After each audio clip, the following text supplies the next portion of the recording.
அருட்பெருஞ்சோதி அருட்பெருஞ்சோதி தனிப்பெரும் கருணை அருட்பெருஞ்சோதி. அனைவருக்கும் வணக்கம். மீனாட்சி வெங்கடேசன், ஈரோட்டிலிருந்து. விஎம் அஸ்ட்ராலஜி நடத்தும் இன்றைய வாரம் 126வது வாரம் நம்ம நிகழ்ச்சி நடத்திக்கிட்டு இருக்கோம். ஒவ்வொரு வாரமும் ஒவ்வொரு ஆசான் கலந்துகிட்டு இருக்காங்க. இன்றைய நிகழ்ச்சி மிகவும் சிறப்பான ஒன்று, யாருக்குமே கிடைக்காத ஒன்று. இவர் பாத்தீங்கன்னா ஈரோடு கொல்லம்பாளையத்துல தான் இருக்காங்க. மனநல மருத்துவரும் கூட. எனக்கு எப்படி அறிமுகமாகான்னு கேட்டீங்க அப்படின்னா, இதய கீதம் சொல்லிட்டு ஒரு ஆர்கெஸ்ட்ரா அந்த டீம்ல எங்க பாப்பா பாடுறதுக்காக போவாங்க. அப்ப எங்க பொண்ணு பாட்டு கத்துக்கிற குருவே இவர் தான். எப்படி பாடணும் எல்லாம் சொல்லி கொடுத்த குரு. இவருக்கு பாட்டு பாத்தீங்கன்னா ஹார்ட் பீட் மாதிரி, சரிங்களா? அதான் உயிர் மூச்சு. அதே போல நான் என்ன அறிமுகப்படுத்திக்கிட்டேன், நான் ஒரு அஸ்ட்ராலஜர் போது என்னுடைய குரு அப்படின்னு பாத்தீங்க அப்படின்னா திருவருள் படிச்ச சொல்லும் போது ஒரு சின்ன விஷயம் என்னன்னா, இவரும் பாத்தீங்கன்னா திருவருள்ல தான் படிச்சிருக்காரு. என்னுடைய குருநாதரும் ஐயாவுடைய குருநாதரும் ஒருவரை. அதுல அறிமுகம் ஆயிட்டோம். அதுக்கப்புறம் ஒரு அஸ்ட்ரானமில இன்ட்ரெஸ்ட் இருந்தது பாத்தீங்கன்னா, ஒரு கோள்கள் ஆராய்ச்சியில இறங்கிட்டாரு. நிறைய விஷயம், நிறைய எனக்கு கொஸ்டின்ஸ் கேட்கும் போது எனக்கு மிராக்கிளா இருந்தது. எனக்கு பதில் தெரியல. உண்மை அதுதான். அவர் நிறைய நிறைய விஷயம் சொல்லி கொடுத்தாரு. பட் அதை அவர் வாயால் சொல்லும் போது நல்லா இருக்கும். ஏன்னா குரு வாயால் சொல்லும் பொழுதுதான் எதுவுமே நம்ம உள்வாங்க முடியும், இல்லைங்களா? அப்புறம் அவர் கேட்கிற கொஸ்டின்ஸ்க்கெல்லாம் டக்குனு ஆன்சர் தெரியல. அப்ப நிறைய பாத்தீங்கன்னா சொல்லி கொடுத்தாரு. அப்புறம் பாப்பாவோட சின்ன சின்ன விஷயங்கள், ஏன்னா எல்லாத்துக்குமே மனம் சார்ந்த விஷயத்து ஏதாவது ப்ராப்ளம் இருக்கும். எல்லாரும் எல்லாமே தெரிஞ்சிருக்க முடியாது, இல்லைங்களா? அப்ப என்னுடைய கிளைண்ட்ஸ் அவங்களுக்கு வரக்கும் நானே கவுன்சிலிங் கொடுப்பேன். பட் இருந்தாலும் இன்னும் ப்ராப்ளம் இருக்கு அப்படிங்கிற பட்சத்தில் சார் நம்பர் கொடுத்து கான்டாக்ட் பண்ணி அவர் நிறைய விஷயம் சொல்லி கொடுப்பாருங்க. அதாவது ஒன்ஸ் உட்கார்ந்துட்டாங்கன்னா பணம் அப்படிங்கிற விஷயத்தை தாண்டி தேவைன்னு சொல்லலாம், சரிங்களா? அவர் சொல்ற விஷயமே ஒரு வாட்டி கவுன்சிலிங் எடுத்துட்டீங்க அப்படின்னா அடுத்த வாட்டி என்ன ஃபாலோ பண்ணுங்க, டவுட் இருந்தா எனக்கு கூப்பிட்டு கேளுங்க. அப்பெல்லாம் பணம் கேட்க மாட்டார். இன்னைக்கு எல்லாருமே பணம் சார்ந்த விஷயத்துக்குள்ளதான் ஓடிட்டு இருக்காங்க. ஆனா சார் சொல்லுவார் தெளிவா, பணத்தை பத்தி என்னைக்குமே கவலைப்படாதமா, நீ என்ன செய்யறியோ சரியா செஞ்சினா உனக்கு இயற்கையும் பிரபஞ்சமும் கொடுத்துக்கிட்டே இருக்கும் அப்படின்னாரு. நிறைய விஷயம் நான் உள்ளார்ந்து வியந்தவர் யாருன்னு கேட்டீங்கன்னா டாக்டர் உதய் சார் அவர் தான். அதே போல டவுட் இருக்குன்னா நானுமே அவர்கிட்ட கேட்பேன். மனம் சார்ந்த விஷயத்துக்கும் ஆன்மீகம் சார்ந்த விஷயத்துக்கும் நிறைய விஷயம் இருக்குங்க. நம்ம நிறைய விஷயம் கத்துக்கிறோம், பாக்குறோம், கேட்கிறோம். ஆனா எதை ஃபாலோ பண்றோமா அப்படின்னா கண்டிப்பா கிடையாது. ஏதோ ஒரு விஷயம் நம்ம கிட்ட உள்ளார்ந்த ஒரு விஷயம் ஊசி மாதிரி அவங்க குத்தும். அப்பதான் யோசிப்போம். அப்ப அதை நோக்கிய பயணம் நம்ம பயணம் பண்ணுவோம். அதுக்கு ஒரு குரு வேணும். எப்பவுமே நம்மளா எல்லாமே தெரிஞ்சுக்கிட்டு சுயம்புவா வர முடியாது, இல்லைங்களா? ஒரு சிலை செதுக்கணும் அப்படின்னா அந்த கல் வலிய தாங்கணும். அப்பதான் அந்த சிலையா மாறும். அந்த சிலைக்கு பாத்தீங்கன்னா கண்டிப்பா உளியும் வேணும், வலியும் தாங்கணும். அந்த விஷயத்த நிறைய விஷயம் நான் அற்புதமா தெரிஞ்சுக்கிட்டேன்.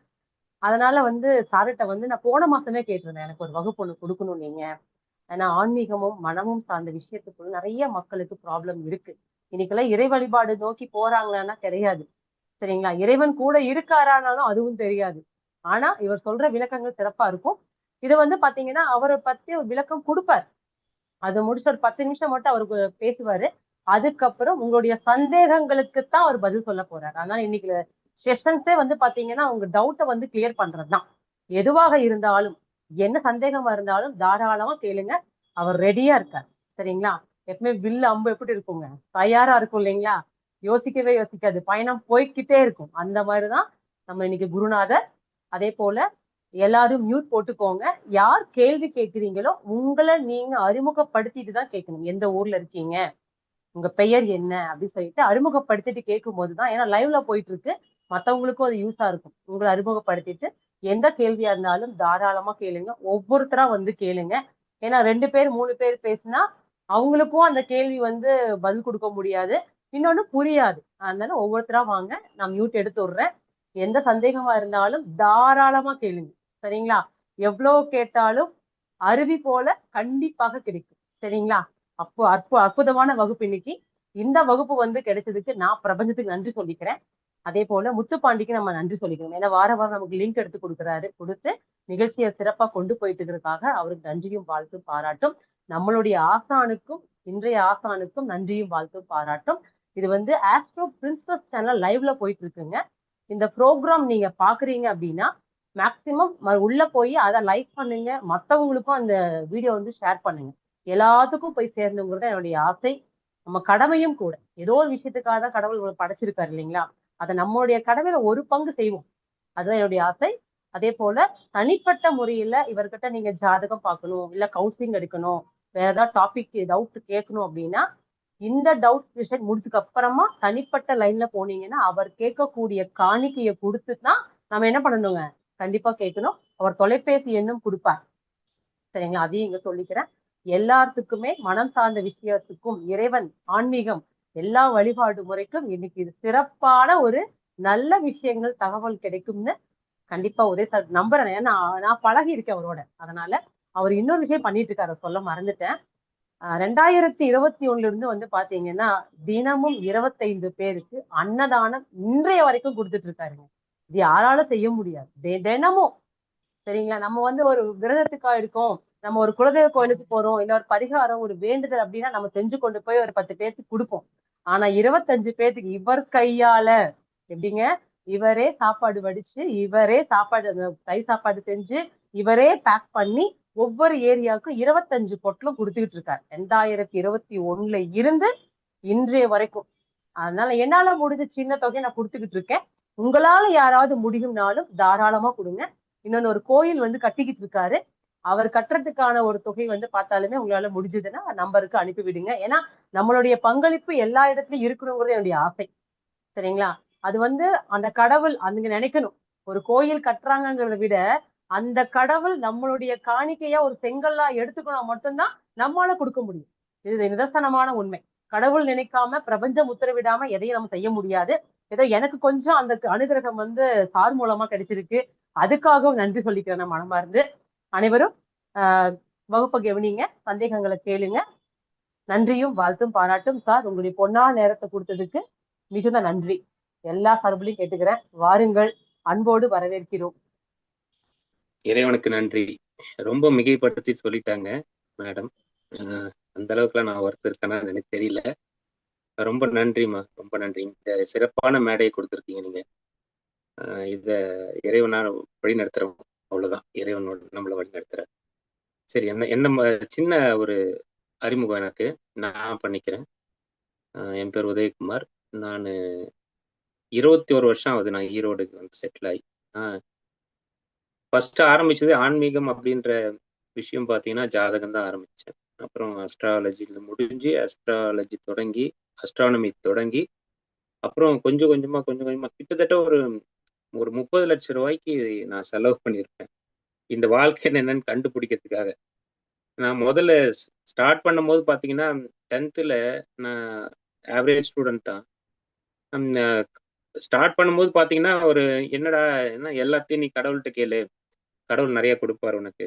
அப்படியே தேடி தேடி போகும்போது எல்லாம் எங்க நிக்குது அப்படின்னாக்கா அப்படியே ஒரு ஒரு உருவ வழிபாடு அப்படி போய் நிக்குது. ஆனா எல்லாம் எங்க இருந்து பிறக்குது? ஆனா 10th முடிச்சோம், +2 முடிச்சோம், நம்ம அங்க கேட்டோம் இங்க கேட்டோம், அதை தாண்டி ஒரு விஷயம் இருக்குது அப்படின்னாக்கா மனம் அப்படின்ற ஒரு பெரிய விஷயத்த உள்ள எடுத்தேன் நான். அதுக்கப்புறம் அதை ஒரு 33 வருஷம் ஆராய்ச்சி. எனக்கு இப்ப 49 வயது. கிட்டத்தட்ட ஒரு 33 வருஷமா அதை சார்ந்த ஒரு ஆராய்ச்சி பண்ணிக்கிட்டே இருக்கிறேன். அதான் ஒரு ஆன்மீகமும் மனமும் அப்படின்ற ஒரு விஷயத்த நான் புக்கு எழுதிட்டும் இருக்கிறேன். அந்த அடுத்த கட்டம் நம்ம புரிஞ்சுக்க வேண்டியது என்னன்னா, ஆன்மீகம்னா எல்லாரும் நிறைய பேர் புரிஞ்சுக்கிறாங்களா இல்லையான்னு தெரியல. ஆன்மீகம்னா எல்லாம் காவி வேட்டி கட்டிக்கிட்டு வெளியில போயிட்டா அவ்வளவுதான், ஹஸ்பண்ட் அண்ட் ஒய்ஃப் பிரிஞ்சிடலாம், ஏதோ ஒண்ணு தனியா போய் உட்காந்துக்கலாம் அப்படின்னு நினைக்கிறாங்க. ஆன்மீகம் அப்படின்னாலுமே நம்ம இல்லறத்துக்குள்ள இருந்து வாழ்ற விஷயம்தான். இல்லறத்துல நம்ம வாழணும். அதுக்கு நம்ம என்ன வேணுமோ அது எப்போ வேணும்? அப்ப இல்லறத்துல வாழ்றதுக்கு 70 வயசு 80 வயசுல எனக்கு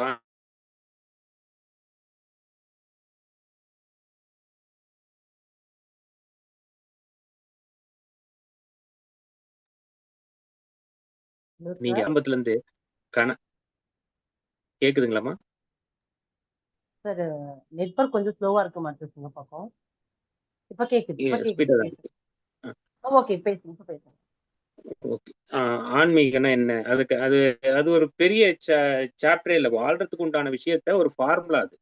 ஆனா அந்த ஃபார்முலா நம்ம அப்ளை பண்ணாத தினம் வீட்டுல சண்டை, எதுல ஃப்ரெண்ட்ஸ் கூட சண்டை, வெளியில எல்லாம் சண்டை, எதையாவது நிம்மதி இல்லாத ஒரு பொழைக்கிற ஒரு கான்செப்ட்ல தான் நம்ம போயிட்டு இருக்கிறோம். அப்படி எல்லாம் இல்லை. ஆன்மீகத்துக்குள்ள வந்தோம்னா ஒரு நல்ல நல்ல விஷயங்களை கத்துக்கிட்டு அடுத்தடுத்து அப்ளை பண்ணணும். அது ஒரு ஃபார்முலா. அந்த ஃபார்முலாவை நம்ம கத்துக்கணும், அவ்வளவுதான். இந்த ஃபார்முலாவை அப்ளை பண்ற நிறைய பேருக்கே நிறைய தொந்தரவு பிரச்சனைகள்லாம் இருக்குது. அது அப்ளை பண்ணலைன்னா எப்படி இருக்கும்னு பாருங்க. லைஃப்ல நிறைய விஷயம் மாற்றங்கள் இருக்கும். ஆன்மீகம்னா முதல்ல மனம் நம்ம ஒழுங்கு பண்ற விஷயம்தான். நம்ம மனதை நாம சரி பண்ணணும், அவ்வளவுதான். இதை நம்ம சரி பண்ணாத, அதாவது இதுல எத்தனை பேர் ஜோதிடர்லாம் இருக்கிறீங்கன்னு தெரியல. 2 விஷயம் தான் மனுஷனுக்கு. 2 விஷயம்தான். ஒண்ணு உடல் சார்ந்த விஷயம், இன்னொன்னு மனம் சார்ந்த விஷயம். உடல் சார்ந்த விஷயத்துல நம்ம பஞ்சபூதம் வேலை செய்யுது. மனம் சார்ந்த விஷயத்துல 9 கோள்கள் வேலை செய்யுது. அவ்வளவுதான். இந்த 2 தான் நம்ம மொத்த விஷயமே. இந்த 9 கோள்கள் பண்ற விஷயம் தான் இந்த உடம்ப ஆட்டி வைக்குது. இந்த உடம்பு அதுக்கேத்த மாதிரி ஆடுது. இந்த பஞ்சபூதத்தோட அடாப்ட் ஆகி நம்ம பண்ண முடியலனாக்கா மனம் கெட்டு போயிடுது. இந்த மாதிரி விஷயங்கள் மட்டும்தான் நிறைய நம்ம ஃபேஸ் பண்ண வேண்டிய கட்டாயத்துல இருக்கிறோம். இந்த காலகட்டத்துல ரொம்ப அதிகமா இருக்கு. ஏன்னா எல்லாரும் பணத்து பின்னாடியே ஓடிக்கிட்டு இருக்கிறோம். இந்த பணத்துக்கு பின்னாடி இஎம்ஐ கட்டணும், அது கட்டணும், இது எல்லாமே நம்மள வந்து தூரமா நிக்க வைக்கும். நம்ம வாழ்ற வாழ்க்கையில இருந்து ரொம்ப தூரமா விலகி இருக்கிறோம் நம்ம. பணம் வேணும், வேணான்னு சொல்லல. இருந்தாலும் பணம் மட்டுமே வாழ்க்கையா போகும்போது நம்ம உண்மையான லைஃப் என்ன, என்ன வாழ்றோம் அப்படின்னு நம்ம தெரியாமே அந்த வாழ்க்கையை நம்ம ஒவ்வொரு நாளும் வாழ்ந்துட்டு இருக்கிறோம். ஸோ இதான் நான் இன்னும் நிறைய அஸ்ட்ரானமி, பர்மா, அக்குபஞ்சர், அக்குப்ரெஷர், ஒரு கிட்டத்தட்ட ஒரு 20 வருஷமா நான் கவுன்சிலிங் கொடுத்துட்டு இருக்கிறேன்.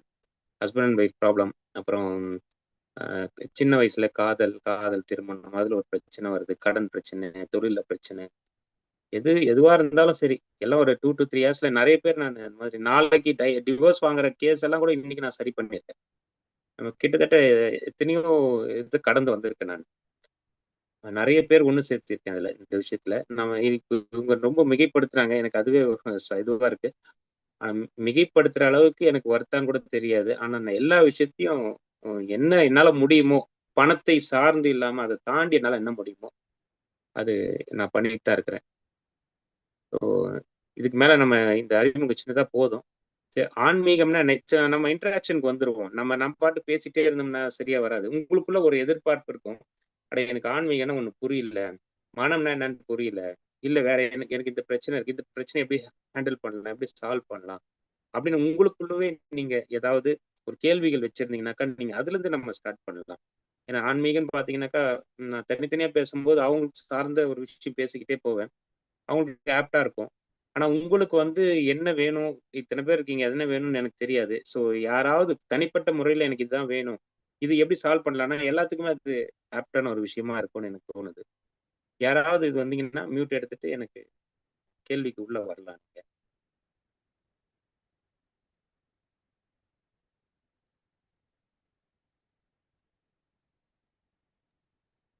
வெல்கம், வாங்க. சந்தேகம் இருக்கு அப்படின்னா மியூட் எடுத்துட்டு தாராளமா கேள்வி கேட்கு. எதுவும் ரொம்ப கேட்டாலும் கேஷுவலா இன்று இருங்க. பதில் கிடைக்கும். தமிழ்செல்வி அம்மா, ரொம்ப கேஷுவலா இருங்க, ஜாலியா இருங்க. ஐயா வணக்கம் ஐயா. ஹலோ கேக்குதுங்களா? கேக்குது, பேசுமா. கேக்குதுங்கம்மா, சொல்லுங்கம்மா. என் பேர் ஷர்மிளா, எந்த ஊருங்கம்மா? திருவள்ளூர் ஐயா. திருவள்ளூர், சொல்லுங்கம்மா. நீங்க அம்மா கேக்குதுங்களா? ஷர்மிளா பேசுதா?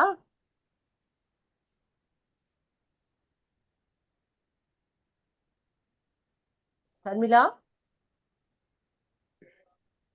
சரி அடுத்து வாங்க. அவங்க நெட்வொர்க் ஏதாவது கிடைக்காம கூட இருக்கலாம்.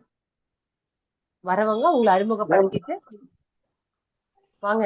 சுப்பிரமணியன் சார். வணக்கம் மேம் ஐயா. வணக்கம் மேம். நான் சுப்பிரமணியன், கள்ளக்குறிச்சி பக்கத்துல இருந்து மெடிக்கல் வச்சிருக்கேன் மேம். ஜோதிட துறையில ஒரு 2-3 வருஷமா இருக்கேன் மேம். நன்றி மேம். ஐயா கிட்ட ஒரு ஒண்ணு இல்லைங்க மேம். இருக்க இடத்துல இருந்து ஜோதிடத்தை இது ஆன்மீகத்தை தேடணுங்கிறது ஐயாவுடைய சொன்ன வார்த்தையில இருந்து புரிஞ்சுக்கிறேன். நன்றி மேம், நன்றி. நன்றிங்க. உண்மைதானுங்க. நான் இன்னும் எதிர்பார்க்கிறேன், நிறைய கேள்வி கேளுங்க. ஐயா உங்கள்ட்ட இருந்து கேள்வி வந்ததுன்னா பேசுனதுல ரொம்ப நன்றிங்க ஐயா. நிறைய கேள்வி கேட்டீங்கன்னா நிறைய பேருக்கு யூஸ் ஆகும். நம்ம பேசுனதே திருப்பி பேசணும்னா சரியா வராது. நீங்க யாராவது அவங்க வாழ்க்கையில நடந்ததோ இல்ல வேற ஏதாவது டவுட் இருக்கும், ஏதோ ஒரு போலித்தனமான ஒரு வாழ்க்கையை நோக்கி நம்ம போயிட்டு இருக்கும்போது நம்ம உண்மையான வாழ்க்கை என்னன்னு தெரியாம வாழ்ந்துட்டு இருக்கிறோம் அப்படின்ற இது நிறைய பேர் இந்த கலியுகத்துல இருக்கு. அதை நீங்க அதுக்குள்ள யாரெல்லாம் கேள்வி கேட்கறீங்களோ அது வெளியில இருக்கிற மீதி 18 பேர் 20 பேர் இருக்காங்க, எல்லாருக்குமே அது ஆப்டான ஒரு விஷயமா இருக்கும். நீங்க கேள்வி கேளுங்க, அடுத்தது போயிட்டே இருக்கலாம். யார் வேணாலுங்க ஐயா. நன்றிங்க ஐயா. ஐயா வணக்கம் ஐயா, என் பேர் ஷர்மிளா. இப்பதான் பேசின கட் ஆயிடுச்சு. சொல்லுங்க ஷர்மிளா, சொல்லுங்கம்மா. எனக்கு ஒரே ஒரு அந்த சந்தேகம் தான். இப்போ நம்ம உடல் உண்மையிலேயே நம்மளோட உடலும் சேர்த்துதான் நம்ம பாதுகாக்கிறது ஆன்மீகமா, இல்ல அது எப்படி சொல்றதுன்னு எனக்கு புரியல. இல்ல கடவுளே இல்ல அதுக்கு மேல ஒரு சக்தின்றாங்க, அதுதான் ஆன்மீகமா, இல்ல கடவுளை டெய்லி கோயிலுக்கு போனோமா? எனக்கு எப்படி சொல்றதுன்னு புரியல. எது ஆன்மீகம்னே எப்படி சொல்றதுன்னு எனக்கு அதுல ஒரு சந்தேகம் இருக்கு கண்ணை ஐயா. கட்டி காட்டுல விட்ட மாதிரி இருக்குது உங்களுக்கு இல்லைங்களா? ஆமா. ஆன்மீகம்னா என்னன்னு தெரியல. ஒருத்தர் உடல், நீங்க கேட்கிற கேள்வி வந்து உடலை பாதுகாக்கிறதா ஆன்மீகமா அப்படின்னு கேக்குறீங்களா? நான் ஆக்சுவலா அங்க ஒரு மெடிக்கலுக்காக போகும்போது அந்த இடத்துல இந்த மாதிரி ஒண்ணு இருக்குன்றது எனக்கு தெரிய வந்தது. ஏன்னா திருச்சிக்கு எனக்கும் சம்பந்தம் கிடையாது. சரி அவங்க வந்து ஒரு சித்தா டாக்டர். அங்க வந்து ஒரு ரிப்போர்ட்டுக்காக நாங்க போயிருந்தோம். அப்போ ஒரு ஃப்ரெண்டு ஒருத்தர் கூப்பிட்டு போனாரு. இவர் வந்து ஆண்டவர் சொல்லிட்டு, நெய்வேச்சரி ஆண்டவர் சொல்லிட்டு, அவங்க அந்த மதத்தை சேர்ந்தவங்க, அவங்க வழிபடுறாங்க. மதம்னா எந்த தனிப்பட்ட மதம் கிடையாது. அவர் கும்பிடுறவங்க மதமா ஏத்துக்கிறாங்க, அவ்வளவுதான். அவர் சொல்ற ஒரே ஒரு சரி வார்த்தை, இந்த நான் இப்போ உங்களோட விதைய வந்து அடுத்த யுகத்துக்காக எடுத்து வைக்கிறேன் அப்படின்றது அவங்களோட இது. மரணம் தீண்டா மெய்வேச்சாலைன்ற பேர் அந்த ஊருக்கு. ஓகேம்மா. அப்போ இதை பார்க்கும்போது அப்ப இத்தனை நாளா நம்ம ஆன்மீகம்னா நம்ம வேற என்னமோ நினைச்சிட்டு இருந்தோமே. நம்ம டெய்லி தியானம் பண்றதும், இப்ப கொஞ்ச நாள் வந்து ஆழியர்ல இருந்தோம், அந்த கிளாஸ்க்கும் போயிட்டு இருந்தேன். அப்ப அவங்க வந்து எந்த கிளாஸ்மா? ஆழியார்ல எந்த கிளாஸ் போயிருக்கீங்க?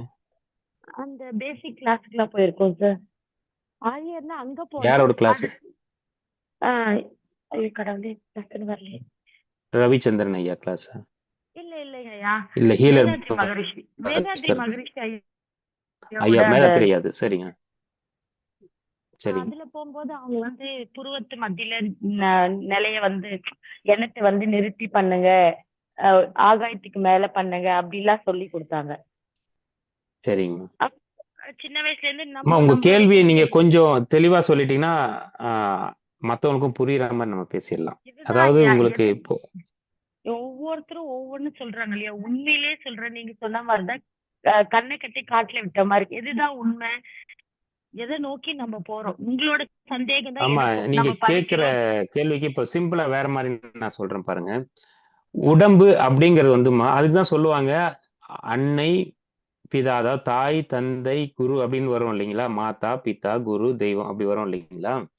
சோ இந்த பூமியில நாம ஏதோ ஒரு விஷயத்துல யாருக்காவது பிறந்தே ஆகணும். அந்த பிறப்பு தான் வந்து தாயோட வயிற்றுல இருந்து, அது வந்து தந்தையோட இதுலதான் பிறக்கிறோம், உயிர்ல இருந்து தான். சோ அடுத்து அவங்க 2 பேரை வணங்கினதுக்கு அப்புறம் தான் குருக்கு அப்புறம் தான் தெய்வம். சோ இப்ப என்னன்னா, உடம்புக்கு அது, மனதுக்கு கோள்கள். இந்த கோள்கள் இல்லாத இந்த மனம் தயாராகாது எந்த ஒரு சூழ்நிலை. இப்போ நாம பிறக்கும் போது ஏதாவது ஒரு ஜாதி, ஏதாவது ஒரு மதம், ஏதாவது ஒரு இனம்ல பிறந்தே ஆகணும். ஏன்னா உலகத்துல அத்தனை விஷயம் இருக்குது. வெறும் மனிதன் அப்படின்ற கான்செப்ட் ரொம்ப கம்மி. அப்படி பார்க்கும்போது பாத்தீங்கன்னா, நீங்க உடல் சார்ந்த விஷயம்னா ஏதோ ஒரு இதுல பிறக்கிற மாதிரி, ஏதோ ஒரு கோள்கள் அந்த கோள்கள் இந்த நிலையில நிற்கும் போது நம்ம பிறக்க போறோம். கரெக்டுங்களா? அப்போ மனமும் அந்த இதுல சேர்ந்த மாதிரியான ஒரு விஷயம் தான் நடக்குது. அப்போ மனம் உடல் இந்த ரெண்டும் சேர்ந்தாதான் நம்ம வாழ்க்கை. இந்த ரெண்டும் சேர்ந்ததுக்கு அப்புறம் தான் இந்த வாழ்க்கையவே நம்ம ஆரம்பிக்கிறோம், பிறந்ததுல இருந்து. அதுக்கப்புறம் முடியும் போது அது ஒரு முடிவு இருக்குது. அதாவது உடம்புக்கும் மனதுக்கும் ஒரு இடைக்கால நேரம் இருக்குது. ஆனா ஆன்மாவுக்கு முடிவே இல்லை. ஆன்மா அழியாதது. அந்த ஆன்மா தான் நம்மளை எல்லாமே அனுபவிக்க வைக்குது. இந்த ஆன்மாக்காக தான் இந்த மனம் ஓடுது. இந்த மனம் வச்சுதான் இந்த உடல் ஓடுது. இந்த உடலை வச்சுதான் திருப்பி மனம் இது ஒரு சைக்கிள். இது வந்து இன்னும் திருமூலர் ஐயா சொன்ன மாதிரி இன்னும் நிறைய போனோம்னா இன்னும் நிறைய உள்வாங்கி கொண்டு போற விஷயம் அவர் டீப்பெல்லாம் வேண்டாம். முதல்ல நம்ம இருக்கிற வாழ்க்கையை வாழ்றதுக்கு உண்டான விஷயத்தை மட்டும் பார்த்துக்குவோம். மனம் அப்படின்றத நீங்க மனம் அது செம்மையானால் மந்திரம் அது ஜெபிக்க வேணும். மனசை மட்டும் நீங்க செம்மையா வச்சுக்கிட்டீங்கன்னா, செம்மையா இல்ல செம்மையா நல்ல விதமா வச்சுக்கிட்டீங்கன்னா அடுத்த லெவல் நம்ம போயிடலாம். அது எப்படி வச்சுக்கணும்ன்ற பயிற்சி எல்லாம் இருக்குது. நீங்க இப்ப கோள்கள் என்ன இதுல திரும்புது அதுதான் வந்து நம்ம சொல்லுவோம். இப்பதான் அது கோச்சாரம் அது இது நம்ம பேசுறோம் இல்லைங்களா, திசா புத்தி கோச்சாரம் அந்த சொல்றோம்ல, அது கோள்கள் நிக்கிற நிலையில நம்ம உடம்ப ஆட்டி வைக்குது. அந்த மனம் ஆடுது, உடம்பு ஆடுது அதுல. ஆனா அதுதான் சொல்லியிருப்பேன் நான் மாட்ட. கோல் அருன்னு ஒரு விஷயம் இருக்குது. கோலை அறுத்துட்டீங்கன்னா மனம் மட்டுமே அந்த இடத்துல செயல்படும். கோலை கட் பண்ணிட்டோம், அது கட் பண்றது ஒரு சாதாரண விஷயம் இல்லை, அதுக்குமே கர்மா உங்களுக்கு வேலை செய்யணும். அதை கட் பண்ணி விட்டுட்டு நீங்க மனதோட வேலை செய்யும் போது உங்களுக்கு பொன் பொருள் சேருதா அதெல்லாம் செகண்டரி. ஆனா உங்க லைஃப், உங்க வாழ்க்கை, இப்ப இருக்கிற வாழ்க்கை ரொம்ப நிம்மதியாகவும் அமைதியாகவும் இருக்கும்.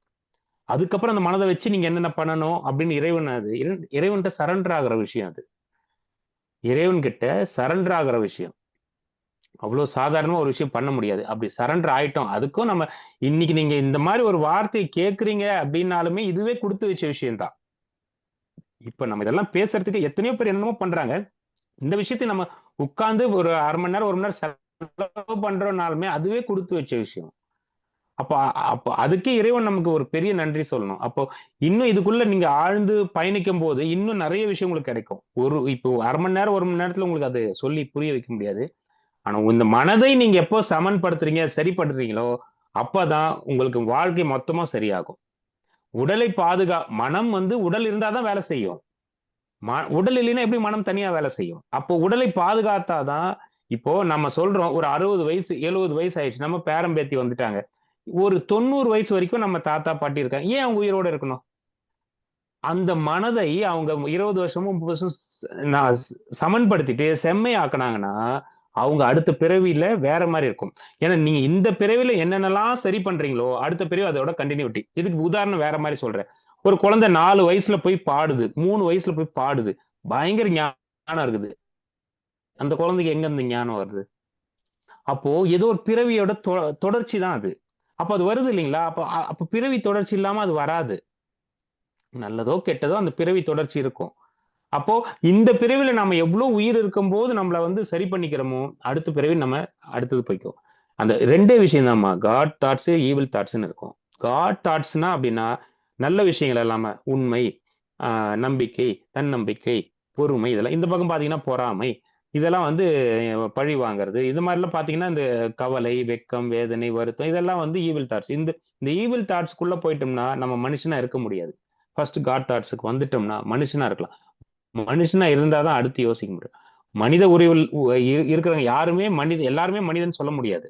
ஏன்னா நம்ம சொல்லுவோம் நிறைய பேர், இவன் பாரு பண்ணி மாதிரி இருக்கான், இவன் பாரு வந்து நாய் மாதிரி, அப்படி சொல்றோம் இல்லையா? மிருகத்தை ஒப்பிடுறோம். அந்த மிருகத்தை ஒப்பிடுறோம் அப்படின்னாலுமே அந்த குணம் அவனுக்குள்ள இருக்குதுன்னு அர்த்தம். சோ அதெல்லாம் தாண்டி நம்ம இந்த 6ஆம் அறிவை பயன்படுத்தும் போது நம்ம உணர்வு பூர்வமா வாழ்றோம்னு அர்த்தம். அவ்வளவுதான்மா.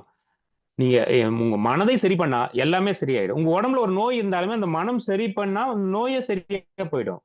உடம்புக்கு நீங்க தனியா போகணும்னு இல்ல, இந்த உடம்புக்கு நீங்க கொடுக்குற கமாண்ட் மனம் தான். அந்த சாஃப்ட்வேர், அது உடம்புன்றது ஹார்ட்வேர். நீங்க சாஃப்ட்வேர்ல கொடுக்குற கமாண்ட் ஹார்ட்வேர் சரி பண்ணும். அவ்வளவுதான். நீங்க சாஃப்ட்வேரை நீங்க எப்படி நீங்க தெளிவா வச்சுக்கிறீங்கன்றதை பொறுத்தான் உங்களோட வாழ்க்கை அமையும் அடுத்து. சரிங்களாம்மா? ஓகே ஐயா, ஒரே ஒரு சந்தேகம் ஐயா. இப்ப வேற ஏதாவது இதுவுமே கேள்வி? நம்மளோட 9 கோள்ல இருந்தா மட்டும்தான் சரியாகும் இல்லைங்களா? அதை நீங்க நம்புறீங்களா?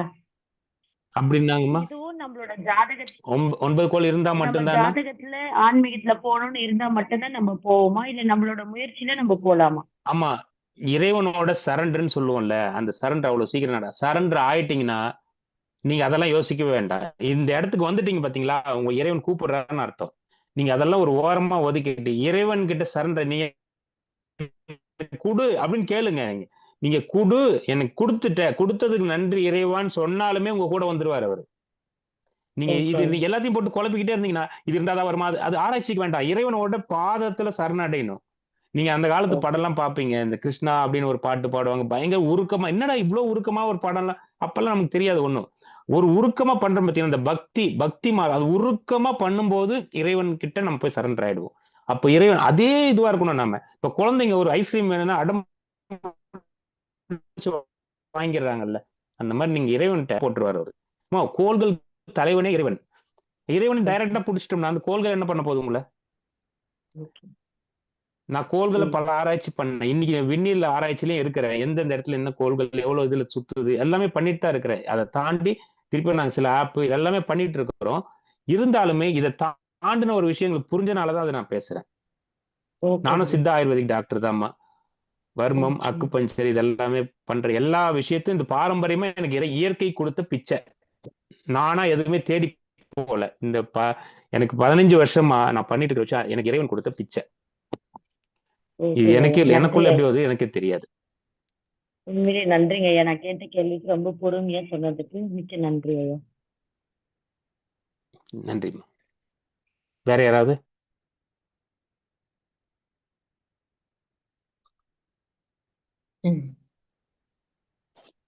ஐயா வணக்கம் ஐயா.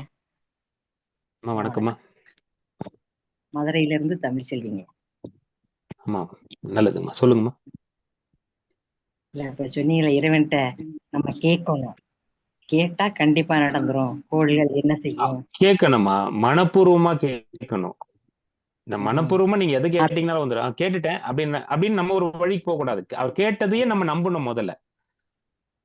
என் வாழ்க்கையில அது மாறிட்டு இருக்குதுமா. எல்லா விஷயங்களும் மாறிட்டு இருக்குது. அதை ரொம்ப அனுபவபூர்வமா தான் நான் பேசுறேன். எந்த புக்கையும் நான் படிச்சு பேசல. என்னோட அனுபவத்துல நான் ஏகப்பட்ட கவுன்சிலிங் கொடுத்துறேன். கிட்டத்தட்ட எனக்கு தெரிஞ்ச ஒரு 25,000 30,000 கவுன்சிலிங் கொடுத்துருக்கிறேன். கவுன்சிலிங் மட்டும். ஜாதகம் நான் ஏகப்பட்டது பார்த்துருக்கேன். இத்தனை விஷயம் நடந்ததுக்கு அப்புறம் தான் நான் ஒரு அடுத்த முடிவுக்கே வந்தேன். இறைவன் நமக்கு கொடுத்துக்கிட்டே தான் இருக்காரு. ஆனா இறைவன் நம்ம திரும்பி பார்க்கறதே கிடையாது. நம்ம பிறந்துட்டோம். அதான் சொல்லுவாங்க, அரிது அரிது மானிடராய் பிறத்தல் அரிது, கூன் குருடு செவிடு நீங்கள் பிறத்தல் அதை விட பெரிய பெரிய விஷயம்னு சொல்றாங்க இல்லையா? அப்போ நம்ம பிறந்துட்டோனே அதை பிறந்ததுக்கு ஒரு அர்த்தமே இல்லாம வாழ்ந்துட்டு இருக்கிறோம் இல்லையா? கேஷுவலா பேசுவோம்மா. நம்ம ஒரு ஃபேமிலியா எல்லாருமே பேசுவோம். எதுவுமே வேண்டாம், புக் எல்லாம் எதுவுமே வேண்டாம். நம்ம ஃபேமிலியா என்ன வேணுமோ நம்ம கலந்துரையாடுவோம். ரொம்ப மகிழ்ச்சி, ரொம்ப சந்தோஷம். அது அந்த ஒரு வாய்ப்பை ஏற்படுத்தி கொடுத்த ஜோதிடர் அம்மா மீனாட்சி அம்மாவுக்கு ரொம்ப நன்றி. ஏன்னா அந்த கனெக்ட கொடுத்தது அவங்க மூலமா தானே பிரபஞ்சம் கொடுத்துருக்கு. உங்களோட பேசக்கூடிய வாய்ப்பு நன்றிமா. ஆமா. அம்மா மீனாட்சி அம்மா ரொம்ப வணக்கம். நீங்க தானே இந்த சந்திப்பை கொடுத்துருக்கீங்க. ரொம்ப நன்றிங்க. நன்றிமா. ரொம்ப நன்றி. நன்றிமா. இல்ல அந்த கோள்கள்லாம் என்ன செய்யும், இறைவனா சரணாதி அடைஞ்சிட்டா கோள்கள் என்ன செய்யும் அப்படின்றதையே நான் அருணகிரிநாதர் நாளன் செய்யும் வினைதான் என் செய்யும், என்னை ஆடி வந்த கோள் என் செய்யும், கொடும் கூற்று என் செய்யும், குமரேசர் இருதாலும் சிலம்பும் சதங்கையும் தண்டையும் ஷண்முகமும் தோளும் கடம்பும் எனக்கு முன்னே தோன்றிடனே அப்படின்னு அருணகிரி பெருமான் முருகப்பெருமான்கிட்ட அப்பயே பாடியிருக்காரு. சாமி நீ இருக்கையில நாளும் என்ன செய்யும், கோள் என்ன செய்யும், எமை வந்தாலும் என்ன என்ன செய்யும், நான் உன்னை இருக பிடிச்சுக்கிட்டு இருக்கேன் அப்படின்னு அவரு எவ்வளவு ஒரு அழுத்தமா, எவ்வளவு ஒரு ஆத்மார்த்தமா, உணர்வு பூர்வமா, ரொம்ப மெய் உணர்ந்து அந்த பாட்டுல அந்த அந்த ஒவ்வொரு வார்த்தையும் ஒவ்வொரு மணிமணியா அதுல எத்தனையோ எண்ணிலடங்கா அர்த்தங்கள் நிறைய. அந்த நவீன கால அருணகிரிநாதெல்லாம் எடுத்துக்கலாமா? இவரை இப்ப பேசிட்டு இருக்காரு இல்லைங்க மருத்துவரையா. இன்னைக்குதான் எனக்கு இந்த லிங்க் கிடைச்சது. நான் இடையில பேசுறேன்னு தப்பா நினைக்காதீங்க. நானும் இந்த பாடலதான் ஐயா சொல்லலாம் அப்படின்னு வந்தேன். ஐயா அருமையா இருந்ததுங்க ஐயா. எனக்கு இன்னைக்குதான் அந்த வாய்ப்பு. எனக்கு முனுசாமின்ற ஒரு அண்ணா தான் அனுப்பியிருந்தாங்க இந்த லிங்க். இப்ப அம்மா சொன்ன அதே பாடல தான் நான் பாடலான்னு இருந்தேன். ஏன்னா உண்மை அதுதான். நவீன கால சித்தர்கள் நிறைய பேர் வந்திருக்காங்க. நடமாடும் சித்தர்களா தான் இருக்காங்க. உண்மையை சொல்லணும்னா மனித ரூபத்துல சித்தர்கள் மீண்டும் வந்துட்டாங்க. கண்டிப்பா கண்டிப்பா. ஏன்னா இந்த இதுலயே சுவாமி 63 அடியார்களையும் ஆட்கொள்ளையில தில்லைவாழ் அந்தனதும் அடியாருக்கு அடியேன்னு சொல்லிட்டு அடியாருக்கும் அடியேன் அப்ப இனிமேலும் வருவாக அப்படின்னு சொல்லித்தான் அந்த பாட்டை பாடியிருக்காங்க. ஆமா. அதனால கடவுள் பிரபஞ்சம் இந்த யுகத்துக்கு தகுந்த இந்த மாதிரி சித்தர்களையும் உருவாக்கி வச்சுக்கிட்டேதான் இருக்காங்க. அதுல ஐயாவும் இன்னைக்கு நான் இப்பதான் ஜாயின் பண்ணேன். அந்த ஒரு சில வார்த்தைகள் அந்த பேசினதே ரொம்ப ஒரு ஆத்மார்த்தமா இருந்துச்சு. ரொம்ப சந்தோஷம் ஐயா.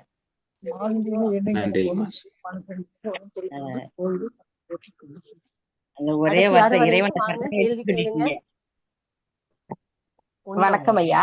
தமிழ்ச்செல்வியம்மா. வணக்கம். வணக்கம், வாங்க. மீனாட்சி அம்மாவுக்கு முதல் வணக்கம். ஐயா, உங்கள்கிட்ட ஒரு வணக்கம்மா. வணக்கங்க ஐயா.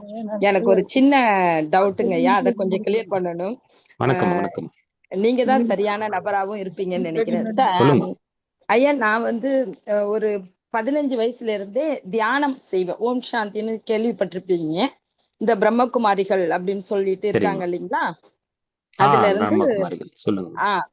ஈஸ்வரிய விஸ்வவித்யாலயம் அதுல இருந்து நான் தியானம் பண்ணின ஒரு பொண்ணு சார். ஒரு 10 வருடங்களா ஜோதிட துறையிலயும் இருக்கேன். ஒரு 7 இயர்ஸா கிளைண்ட்டுங்களையும் பார்த்துட்டு இருக்கேன்.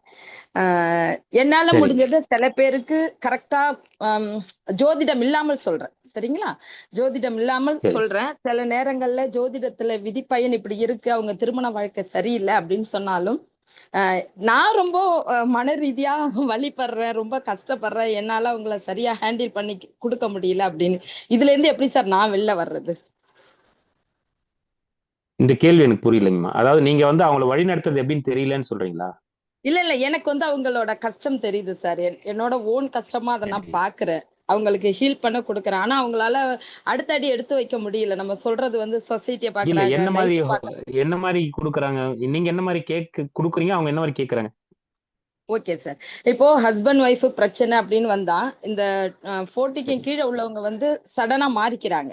ஆனா இந்த 80s 85ல வர அந்த டேட் ஆஃப் பர்த்ல உள்ளவங்க குழந்தைங்க ஃபேமிலி அப்படின்னு நிறைய இஷ்யூஸ்ல மாட்டுறாங்க இல்லைங்களா? அப்ப அவங்க வந்து இல்லம்மா எனக்கு நான் வீட்டுல இருந்துகிட்டே செய்யற மாதிரி ஏதாவது சொல்லுங்க அப்படின்னா, கொஞ்சம் தியானம் பண்ணுங்கன்னா அதெல்லாம் எனக்கு முடியலம்மா, என்னால மனசெல்லாம் ஒருநிலைப்படுத்த முடியல, என்னால அப்படி செய்ய முடியல, ஏதாவது கோவில் இருந்தா சொல்லுங்க என்னோட தீர்ந்து போகும் அப்படிங்கிற மாதிரி சொல்றாங்க. சரி, கோவிலுக்கு போங்கன்னா அங்கேயும் என்னால போக முடியல அப்படிங்கிறாங்க. அவங்கள எப்படி ஹேண்டில் பண்றது? அதாவது இது வந்து மனம் சார்ந்த விஷயம். அதுதான் இப்ப நம்ம டாபிக்கே பாத்தீங்கன்னா ஆன்மீகமும் மனமும் தான். நம்ம ஆன்மீகம் சொல்றோம் இல்லைங்களா? ஃபர்ஸ்ட் என்னன்னு புரிஞ்சுங்க. நம்ம ஆன்மீகம்னா ஆன்மாவை மிகைப்படுத்துதல். ஆன்மீகம் உங்க உள்ள இருக்கிற ஆன்மாவை மிகைப்படுது. அதாவது நீங்க அடுத்த கடத்து கொண்டு போகணும். நீங்க கோயில் போறோம் அப்படின்னாக்கா அது வந்து நம்ம போறோம், அது ஓகே. ஃபர்ஸ்ட் நம்ம சித்தர்கள் ஏன் கோயில் வைக்கிறாங்க? முட்டாள் இல்ல அவங்க. சித்தர்கள் கோயில் வச்சிருக்காங்க. பக்தி மார்க்கத்துல இருந்து தான் இந்த ஆன்மீகத்துக்குள்ள வர முடியும். பக்தியை ஏற்படுத்தாம ஒரு மனிதனுக்கு ஆன்மீகம் முழுமையா புரியவே புரியாது. அப்போ நம்ம பக்தி அப்படின்ற கான்செப்ட் ஃபர்ஸ்ட் அவங்களுக்கு இருக்கணும். அதாவது நம்ம கோயிலுக்கு போன உடனே அது கிடைச்சிருமா அப்படின்னா அது இல்ல. அவங்களை நீங்க அப்படி ஹேண்டில் பண்ண முடியாது. நீங்க அந்த மாதிரி நபர்களை ஃபர்ஸ்ட் நீங்க உங்க எமோஷனல்ல அவங்களுக்குள்ள செலுத்தக்கூடாது. அவங்க எமோஷனல்ல நீங்க அவங்க கிட்ட இருந்து முதல்ல வாங்க கூடாது. இது ரெண்டுமே கர்மா தான். நம்ம ஜோதிடரா இருந்து கவுன்சிலிங் கொடுக்கும் போது நீங்க 10 பேருக்கு நீங்க கொடுத்துட்டு வந்தீங்கன்னா மொத்த கர்மாவை நீங்க வாங்கிட்டு வந்துட்டீங்கன்னு அர்த்தம். முதல் விஷயம், அவங்க எமோஷனுக்குள்ள நீங்க போக கூடாது. ஒரு எமோஷனல் அவங்க எமோஷனலா தான் வருவாங்க வரவங்க. அந்த எமோஷனல அங்கேயே தட்டி உதறிட்டு போயிடணும். நீங்க அவங்களுக்குள்ள ஒரு நீங்க அவங்களுக்கு இது பண்ற அது பண்றேன்னு சொல்லிட்டு முடிஞ்சா உங்களுக்கு அடுத்த நாலேஜ் கெயின் பண்ணி அவங்களுக்கு கொடுக்கலாமே தவிர இருக்கிறதே ஒல்ட்டி அவங்களுக்கு கொடுத்தீங்கன்னா அவங்களும் கன்ஃபியூஸ் ஆயிடுவாங்க, நீங்களும் கர்மா ஏத்திக்கிட்டு வந்துருவீங்க.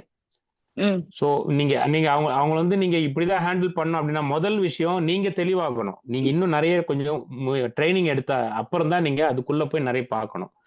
சோ நீங்க ஃப்ரீயா இருந்தீங்கன்னாக்கா நீங்க தனியா பேசலாம் என்னென்ன பண்ணலான்னு. இதுக்குள்ள நம்ம பேச முடியுமான்னு தெரியல. அது நம்மளுக்கு நான் சில டிப்ஸ் கொடுக்குறேன் உங்களுக்கு நானு. அப்புறம் என்ன உங்களுக்கு நீங்க உங்களுக்குள்ள என்ன நான் முதல்ல நான் வரும்போதும் ஒரு 18 வருஷத்துக்கு முன்னாடி இந்த கதை தான் எனக்கு. இப்போ அவங்க நான் பண்ணிடுறேன்னு சொல்லிட்டு பண்ணிடுவேன். அந்த கர்மா நான் வாங்கிட்டு வந்துருவேன். ஆனா என் குருநாதர் அதுக்கப்புறம் தான் சில விஷயம் சொன்னாரு. அதுக்கப்புறம் அதை மாத்திக்கிட்டேன் நானு. இன்னைக்கு நான் ஒரு நாளைக்கு 100 பேர் கவுன்சிலிங் கொடுத்தாலும் வீட்டுக்கு வரும்போது நான் ரொம்ப ஃப்ரெஷ்ஷா வருவேன் நானு. அததான் சார் நான் இப்ப உங்கள்கிட்ட கொடுக்குறேன். ஏன்னா நான் ஃப்ரெஷ்ஷா போனேன்னா அவங்க எல்லாம் சொல்றதை கேட்டு மறுநாள் என்னால தியானம் பண்றப்ப கரெக்டா என்னால உட்கார முடியல, பண்ண முடியல. அதுக்கு நான் என்ன செய்யணும்? அந்த எமோஷனுக்குள்ள நீங்க உள்ள போயிடுறீங்க. எமோஷனுக்குள்ள நீங்க உள்ள போக கூடாது. அப்படி போனீங்கன்னா நீங்க மாட்டிக்கிட்டீங்கன்னு அர்த்தம். Okay sir. நீங்க மாட்டிக்கிட்டீங்க உள்ள. அதை நீங்க முதல்ல அந்த பயிற்சியை தான் நீங்க எடுக்கணும். Okay sir. அவங்க உங்ககிட்ட இப்போ ஒரு மருத்துவ இங்கிலீஷ் நீங்க போறீங்க, அலோபதிக்கு போறீங்க, அவங்க போயிட்டு உங்க கதையெல்லாம் கேட்டுட்டு இருக்க மாட்டான். நீ வந்துட்டீங்களா, உங்களுக்கு ஒரு விஷயம் இருக்குது, ஆபரேஷன் பண்ணி இல்ல மாத்திரை சாப்பிடு அப்படின்னு சொல்லிட்டு போயிட்டே இருப்பான். அவனுக்கும் அதுக்கு சம்பந்தமே இல்லாத மாதிரி தான் போவான். அவன் எந்த தொந்தரவும் அவனுக்கு இருக்காது உங்களை ம் ஹேண்டில் பண்றதுல. நம்மள மாதிரி ஆளுங்க தான் நம்ம உள்ள போய் அதை பண்றேன் இதை பண்றேன்னு சொல்லி நம்மளும் தேவையில்லாம மாட்டிக்குவோம். கண்டிப்பா சார். அது நீங்க முதல்ல அதை கத்துக்கணும். நீங்க அந்த விஷயத்தை நீங்க கத்துக்கிட்டதுக்கு அப்புறம் தான் நீங்க இதுல இறங்கணும். நீங்க இல்லைன்னா ஜாதகம் பார்க்க தெரிஞ்சா சின்ன சின்ன கவுன்சிலிங்கும் நீங்க தயாரா தான் இருக்கணும். அந்த கவுன்சிலிங்க எந்த அளவுல நீங்க கொடுக்கணும், எவ்வளவு மெஷர்ல இருக்குது, அவங்க ஓகே. கிட்ட நீங்க எவ்வளவு வாங்கணும், எவ்வளவு அவங்க வரவன் ஒப்பிச்சுட்டு தான் போவான். அந்த ஒப்புதல் எல்லாத்தையும் நீங்க மைண்ட்ல ஏத்திக்கணும்னு இல்ல. அப்படி ம் ஏத்திக்கிட்டீங்கன்னா நீங்க தான் அது ஃபர்ஸ்ட். அவனோட இது எல்லாமே நீங்க தான். அவங்க கோயிலுக்கு போய் சிலை கிட்ட கொடுக்குற விஷயம் அத்தனையும் உங்க மைண்ட்ல ஏத்திட்டு போயிடுறான். ஆனா ஓகே நீங்க எப்படி இருக்கணும்னா சிலை மாதிரி தான் இருக்கணும். சிலை ஏத்துக்காது, ஓகே ஏத்தா ரியாக்ஷன் கொடுக்காது. நீங்க அந்த ரியாக்ஷன் கொடுக்க கூடாது. அவ்வளவுதான். Okay sir. Thank you sir. இதுவே ஒரு நல்ல கைடு தான் சார் எனக்கு. Thank you sir. Thank you sir. Ma'am thank you ma'am. Meenakshi ma'am thank you ma'am. Thank you. ஐயா ஐயா ஐயா ஐயா நான் கோயம்புத்தூர்ல இருந்து பொன்சாமி தான் பேசுறேங்க. ஐயா இந்த ஆன்மீகம்னா சொல்லுங்க அமைதியா ஐயா. இருக்கும். ஆன்மீகம்னா அமைதியா இருக்கும்னு சொல்றாங்க. மனசையும் ஒருநிலைப்படுத்தணுங்கிறாங்க. அதுக்கு என்ன வழி சொல்லுங்க ஐயா? ஐயா அமைதியா இருக்கணும். உங்களோட வாழ்க்கையை பொறுத்தாங்க ஐயா. எல்லா நேரத்துலயும் நீங்க அமைதின்றது வந்து உங்க வாழ்க்கை எல்லாத்தையும் நீங்க கடந்து வந்துட்டீங்கன்னா அமைதியை தேடி போங்க. இல்லைன்னா வாழ்க்கையில நீங்க வாழ்றதுக்கு உங்க மனைவியோ கணவனோ இல்ல பிள்ளைங்க கூட வாழ்றதுக்கோ இதுக்கெல்லாம் ஒரு வாய்ப்பு இருந்தா நீங்க அதை எவ்வளவு அழகா வாழணுமோ அதுதான் வாழணும். நீங்க அமைதியை மட்டும் தேடி போனாக்கா அப்ப குடும்பம் வந்து நம்ம இருக்கக்கூடாது. இல்லாத விஷயத்துல நீங்க அமைதியை தேடி போறதுக்கு நிறைய பயிற்சி இருக்குது. அது வாங்க, அது வேணா கொடுக்கலாம். ஆனா குடும்பத்துல இருக்கும்போது குடும்பத்தை ஒருங்கிணைச்சு கொண்டு போறதுதான் ஆன்மீகம். குடும்பத்தோட நீங்க எவ்வளவு சிறப்பா இருக்கிறீங்களோ அதுதான். இப்ப குடும்பத்துல நாம இருக்கிறோம், ஜென்ஸ் நம்ம உதறி போட்டு போயிடலாங்க ஒரு கோவணத்தை கட்டிட்டு. பெண்கள் என்ன பண்ணுவாங்க, அவங்களுக்கு தான் எல்லா பொறுப்பும், குழந்தைகளை பாத்துக்கிற பொறுப்பு எல்லாமே அவங்களுக்கு தான் இருக்குது. மாமனார் மாமியார் எல்லாமே அவங்க தலையில தான் இருக்கு. ஆண்கள் ஒண்ணுமே இல்லை, விட்டுட்டு போக முடியாது. அப்ப குடும்பத்தோட அவங்களோட என்ன நம்மளால பயணிக்க முடியுமோ அதுதான் ஆன்மீகம். அமைதி மட்டுமே ஆன்மீகம் இல்லை, அவங்களோட சேர்ந்து பயணிக்கிறதா ஆன்மீகம். அதோட நம்ம சேர்ந்து ஒரு அமைதியை தேடுவோம், அவ்வளவுதான். அமைதியை தேடிக்கிட்டே இருப்போம். ஆனா அந்த டெய்லி பயிற்சி, அந்த முயற்சி இருந்துகிட்டே இருக்கணும் நமக்கு. சாதாரணமா இல்ல நீங்க வாழ்ற வாழ்க்கை. ஐயா மனசு ஒருநிலைப்படுத்துறதுக்கு அதுக்கு என்ன வழி? ஐயா அதுக்கு பயிற்சி எல்லாம் சில பயிற்சி எல்லாம் இருக்குது. நீங்க அது நேர்ல பேசும்போது ஏன்னா இதுல உடனே ஒரே ஒரு இதுல சொல்ல முடியாது, நிறைய விஷயம் இருக்குது. என்னென்ன பேசலாம் அப்படின்றது நேர்ல கூட நீங்க எனக்கு என்னோட தொலைபேசி எண் கொடுக்குறேன், நான் அலைபேசி எண். நீங்க பேசலாம், பேசிட்டு நீங்க தனிப்பட்ட என்கிட்ட கவுன்சிலிங் எடுத்துக்கோங்க, ஒன்றும் தப்பு இல்லை. ஒருங்கிணைக்கிறது வந்து ஏகப்பட்ட வழி இருக்குங்க. தியானம் மட்டுமே இல்ல, ஏகப்பட்டது நிறைய இருக்குது. நீங்க உங்களோட தனிப்பட்ட பிரச்சனை நீங்க இதுல சொல்ல முடியாது. அப்போ ஒவ்வொருத்தருக்கும் அமைதி வெவ்வேறு நிலையில இருக்கும். அப்ப எதுன்றது பார்த்துட்டு உங்களுக்கு அந்த விஷயத்துக்கு நான் முன்னேற்ற முயற்சி பண்றேங்க ஐயா. சரிங்க ஐயா, கடைசியில் போன் நம்பர் கொடுங்க, நான் வாங்கிக்கிறேன், உங்களுக்கு கான்டாக்ட் பண்றேங்க. சரிங்க நன்றிங்க ஐயா. சரிங்க. நன்றி. அடுத்து யார் வரீங்க கேள்வி கேட்க? வாங்க மேடம். நான் அன்மியூட் பண்ணிருக்கேன் மேடம். சரியா இருக்கீங்க, பேசுங்கம்மா. அதிசயமா பேசுங்க. நமஸ்காரம். நமஸ்காரம் மீனாட்சி மேடம். எல்லா பெருமையும் நன்றிகளும் உங்களை தான் சாரும். எல்லாமே பிரபஞ்சத்துக்குமா. மிக்க நன்றி. ஐயாட்ட ஒரு கேள்வி கேட்க மேடம், கேட்கலாங்களா? சொல்லுங்கம்மா, அதுக்குதான் உட்கார்ந்துருக்கோம், சொல்லுங்க. ஆரம்பத்துல பூஜை புரஸ்காரம்லாம் முக்கியத்துவம் கொடுத்து வாய்ஸ் விட்டு விட்டு கேக்குது. இல்லைங்களா? அப்படியே வளர்ந்த குழந்தைங்க கேக்குதுங்கம்மா ஆரம்பத்துல சார்.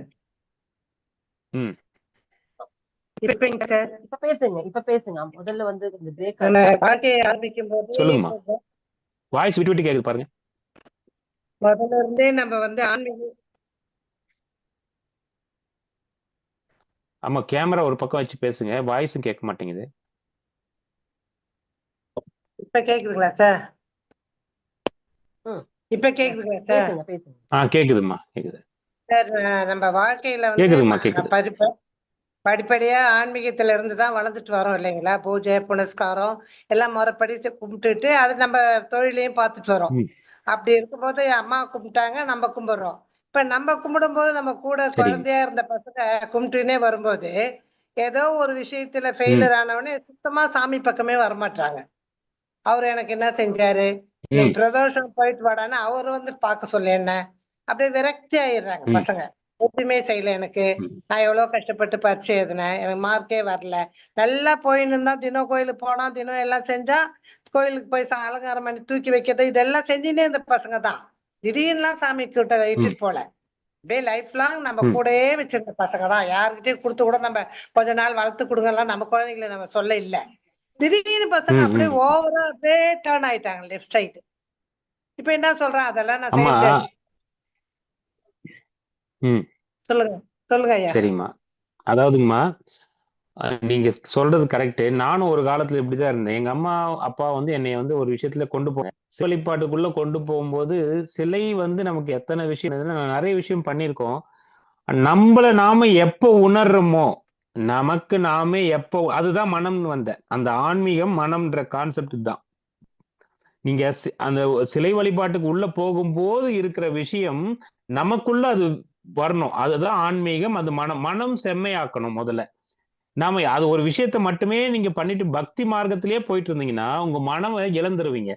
மனதோட கலந்த விஷயத்த ஒண்ணு ப்ரிப்பேர் ஆகணும் நீங்க. அவ்வளவுதான் நீங்க பண்ணணும். இது நீ பண்ணு, இது பண்ணு, எங்க அம்மா சொல்லி கொடுத்துறாங்க. எப்ப அதாவது நம்ம அதுக்கு ஒரு அர்த்தமே சொல்லாம அவங்களுக்கு சொல்லி கொடுத்தா அவங்களுக்கு புரியாது. அவங்களுக்கு ஒரு அர்த்தம், அதை ஏன் செய்யறோம், எதுக்கு செய்யறோம், அதுக்கு உண்டான அர்த்தத்தை நீங்க தெளிவா சொல்லிட்டீங்கன்னா அந்த குழந்தைங்க மறுக்கிறதுக்கு வாய்ப்பு இல்லை. இந்த காலத்து பசங்க ரொம்ப ஷார்ப்பா இருப்பாங்க. மறுக்கிறாங்க அப்படின்னா அவங்களுக்கு விளக்கம் தெரியலன்னு அர்த்தம். நீங்க விளக்கத்தை கொடுத்துட்டீங்கன்னா, அவங்களுக்கு அதுக்கு மறுப்பு இல்லாத ஒரு விளக்கத்தை நீங்க கொடுத்துட்டீங்கன்னா தெளிவாயிடுவாங்க. எனக்கே வந்து நிறைய கேள்விகளுக்கு பதில் இல்லாம தான் ரொம்ப நாளா நான் சுத்திக்கிட்டு இருந்தேன். எனக்கு நான் ஒவ்வொரு கேள்விக்கும் எங்க பதில் இருக்கு, எங்க போய் போய் போய் தேடி தேடி அந்த அது சின்ன கற்பூரம் ஏன் ஏத்துறோம், ஊதுவத்தி ஏன் கொளுத்துறோம், நம்ம இதெல்லாம் சின்ன சின்ன விஷயங்கள் இருக்குது. அது ஏன்னா எங்க அம்மா சொன்னாங்க நான் பண்ணிட்டேன் அப்படின்னு சொல்றதுக்கும் இது பண்ணா இது நடக்கும்னு சொல்றதுக்கு வித்தியாசம் இருக்குது. எங்க அம்மா சொல்லிட்டாங்க, எங்க அப்பா சொல்ல, உங்க அம்மா சொன்னாங்க நீ எதுக்குன்னு கேட்டியா, சொன்னாங்கப்பா நான் ஏதோ மறந்துட்டேன்ப்பா. அப்போ அவங்களுக்கு மறந்துட்டேன்னா அவங்களுக்கு எதுவுமே பயன் இல்லையே. ஏதாவது ஒரு விஷயம் பண்ணாதானே பயனா இருக்கும் அதுல. அப்ப நம்ம எதுக்கு பண்றோன்றது தெளிவு இல்லாம நம்ம பண்ணும்போது நம்ம குழந்தைங்க அடுத்த கட்டம் மிஸ் ஆயிடுது. அவ்வளவுதான். நீங்க கொடுக்கிற விஷயத்துக்கு கொடுக்கணுங்க ஐயா. என்னம்மா பசங்க இன்னைக்கு கேட்டதெல்லாம் நாளைக்கு நடக்கணும்ன்ற மாதிரி ஆயிடுறாங்க சார். இன்றைய உலகத்துல நம்ம வெயிட் பண்ண மாதிரி வெயிட் பண்ண மாட்டாங்க. கடவுள்கிட்ட போய் ஒண்ணு கேட்டாங்கன்னா உடனே அது நடந்துடணும், நெகட்டிவா ஆகக்கூடாதுன்ற மாதிரி போறாங்க. அப்படின்னாதான் ஒரு கடவுள். இல்ல, நீங்க நம்ம கடவுள்ன்றதே நாமளே தவறான வழியில சித்தரிச்சு வச்சிருக்கிறோம். அத கடவுள் கேட்டா கொடுத்துருவாரு. கடவுள் என்ன கம்ப்யூட்டர் வச்சுக்கிட்டு என்னென்ன கேட்கறோமோ நம்ம எல்லாத்தையும் பண்ணுவாரு, அப்படி இல்ல. கடவுள் அப்படி இல்லை, அப்படி உருவெடுக்க மாட்டார். நம்ம கேட்காததையும் கொடுப்பார். அது நம்ம கர்ம வினையில என்ன இருக்குதோ அதெல்லாம் நடக்கும். ஆனா நம்ம அந்த குழந்தைங்களை அதுக்குதான் மாதா பிதா குரு, மாதா பிதாக்கு எல்லாமே தெரியணும்னு அவசியம் இல்லை. ஒரு குருவை நாடுங்க, அந்த குரு எல்லாத்தையும் சொல்லி கொடுத்துருவாரு. அவருக்கு புரிஞ்ச மாதிரி, அவரு புரியுற மாதிரியும் அவருக்கு புரிஞ்ச வகையிலையும் நிறைய விஷயம் சொல்லி கொடுப்பாரு. அம்மா அப்பாவுக்கு அந்த பொறுப்பு, அதாவது அந்த இது தெரியல அப்படின்னா, பொறுப்பு இருந்தாலும் அது தெரியற வகையில சொல்ல முடியல அப்படின்னா அது குரு பார்த்துக்குவாரு. நீங்க போயிட்டாங்களே அப்படின்னு நீங்க கவலைப்பட வேண்டிய அவசியம் இல்லை. அவங்களை கூப்பிட்டு வந்து இது மாதிரி பண்ற மீனாட்சி அம்மா இருக்காங்கட்ட கூப்பிட்டு விடுங்க, அவங்க பேசுவாங்க. சில விஷயம் அவங்களுக்கு புரியல, அதுக்கப்புறம் வேற யார்கிட்ட சொல்ல என்கிட்ட சொல்றாங்களா, அவங்க என்ன மாதிரி யாராவது இவங்க ஆப்டா இருப்பாங்கன்னு அவங்க முடிவு பண்ணுவாங்க, அவங்க சொல்லுவாங்க. நீங்க கொண்டு வாங்க. அதாவது இப்ப நாங்க நடத்துற 2 மணி நேரம் இந்த நோக்கம் வந்து பணம் வாங்குறது நோக்கம் இல்ல, மனதை தெளிவு பண்ற நோக்கம் தான் எங்களுக்கு. நீங்க ஏதோ ஒரு விஷயத்துல உங்க ஆன்மா கஷ்டப்படுது இல்லையா, இதை நாங்க தெளிவுபடுத்தணும், அவ்வளவுதான் எங்க நோக்கமே. அவ்வளவுதான், இதுல ஒண்ணும் கிடையாது. இதுல 2 மணி நேரம் புரியாதவங்களுக்கு உட்கார்ந்து அது புரிய வைக்கிறோம், அவ்வளவுதான். அது யார் வேணுமோ அது இது போப்பா, இந்த இடம் கரெக்டா இருக்கும், உனக்கு என்ன தேவையோ அங்க கேளு, கேட்டா அது நடக்கும் அப்படின்னா அந்த கேட்கிற விஷயம் பொறுத்து, நம்ம சொல்ற விஷயம் பொறுத்து அவங்க வாழ்க்கை மாறலாம். எவ்வளவுதாம்மா விஷயம். வேற ஏதாவது கேள்வி இருக்குங்க? Thank you sir. Thank you sir. நன்றி.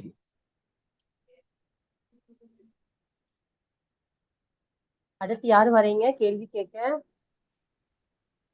நிறைய தரக்க அவர்கிட்ட வச்சிருக்காரு. நீங்க ரொம்ப சிம்பிளா கொஸ்டின் கேக்குறீங்க. பால்ராஜ் சார் ஏன் அமைதியா இருக்கீங்க?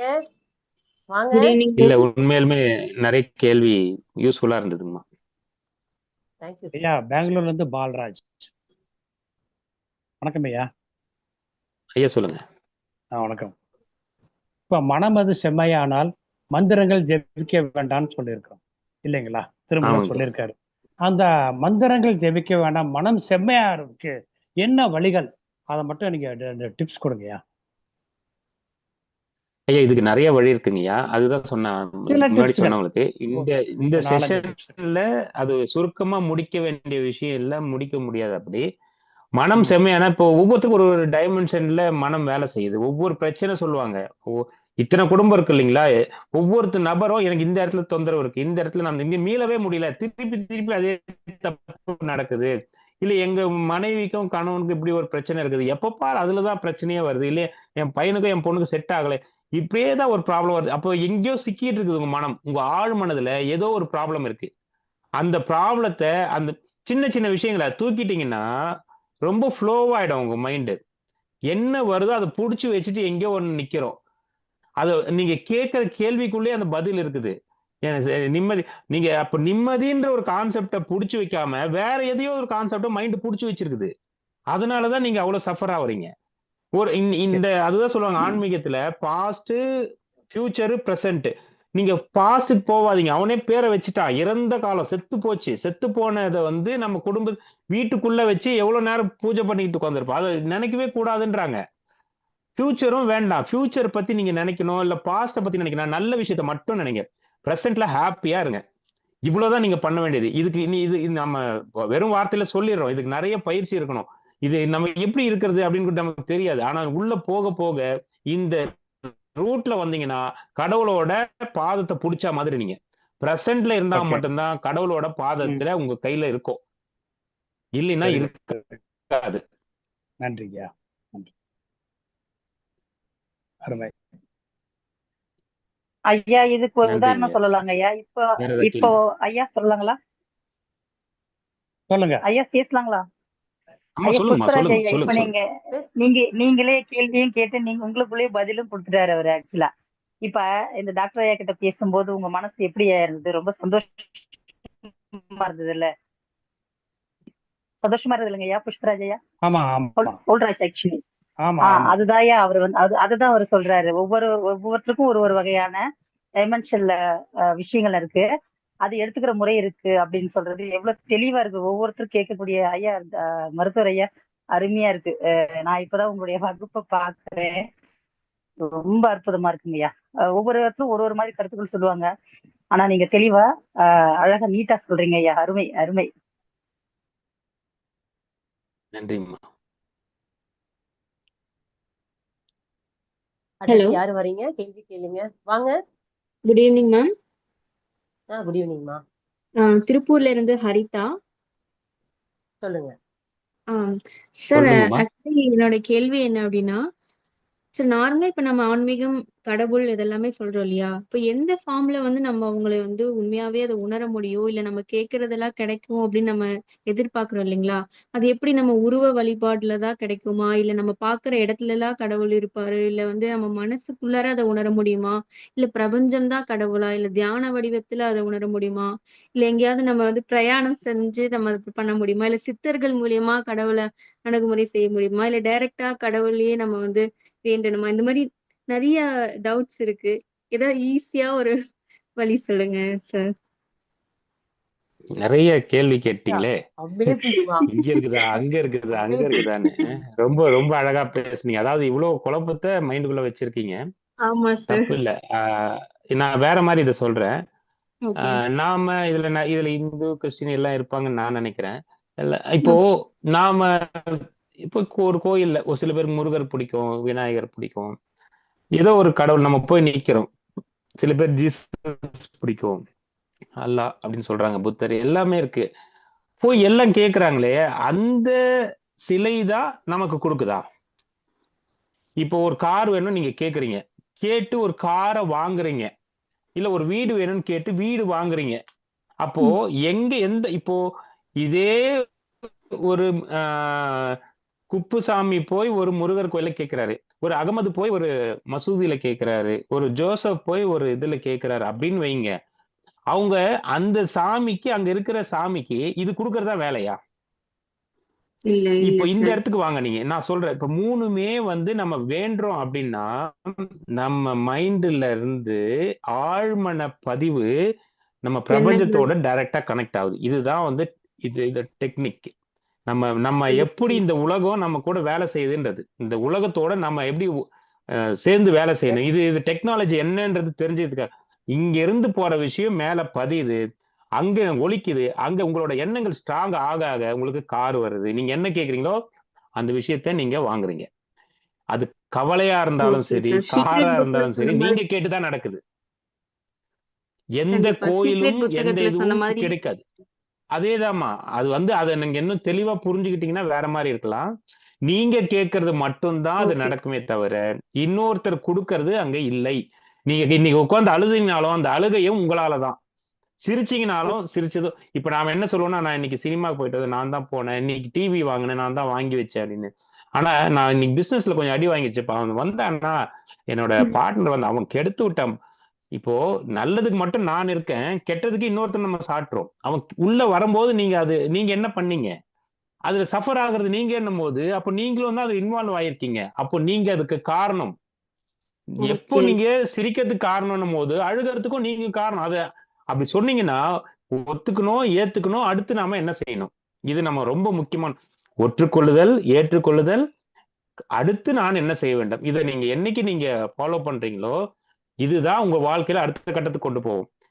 நல்லதுக்கு மட்டும் நான் காரணம், ட்ரெஸ் எடுத்தேன் நான் தான், வீடு கட்டின நான் தான், ஆனா இன்னைக்கு ஒரு விஷயம் அடி வாங்கிடுச்சு, நான் போனேன்ப்பா, கீழே விழுந்துட்டேன்ப்பா, அதுக்கு நான் தாங்க நான் இல்லப்பா, இன்னொருத்தன் காரணம்ப்பா, வண்டியில நீங்களும் அது காரணம். அப்ப கூட போனது அதெல்லாம் யோசிக்கணும். இன்ட்யூஷன் ஒண்ணு இருக்குது, அந்த இன்ட்யூஷனை நம்ம யூஸ் பண்றதே இல்ல. நீங்க யாருமே குறை சொல்லக்கூடாது, நீங்க உங்களை நீங்க தான் குறை சொல்லிக்கணும்.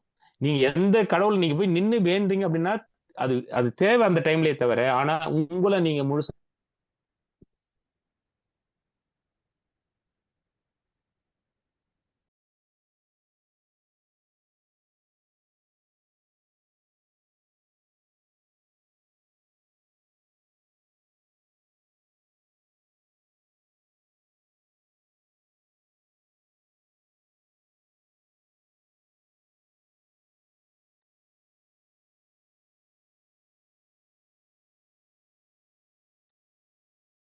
சார்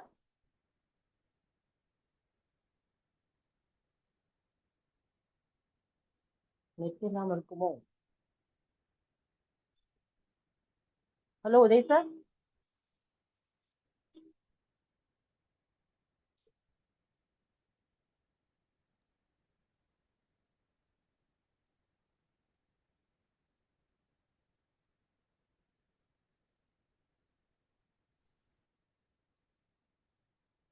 சரிங்க, சாருக்கு நான் கால் பண்ணி பாக்குறேன்.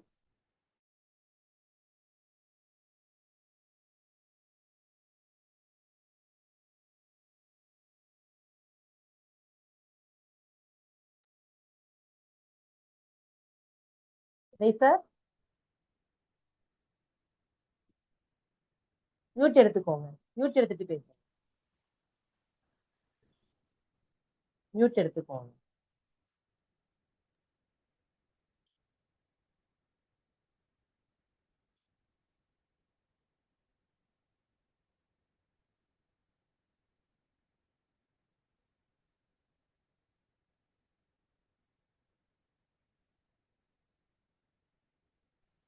ஓகே சார், பேசுங்க.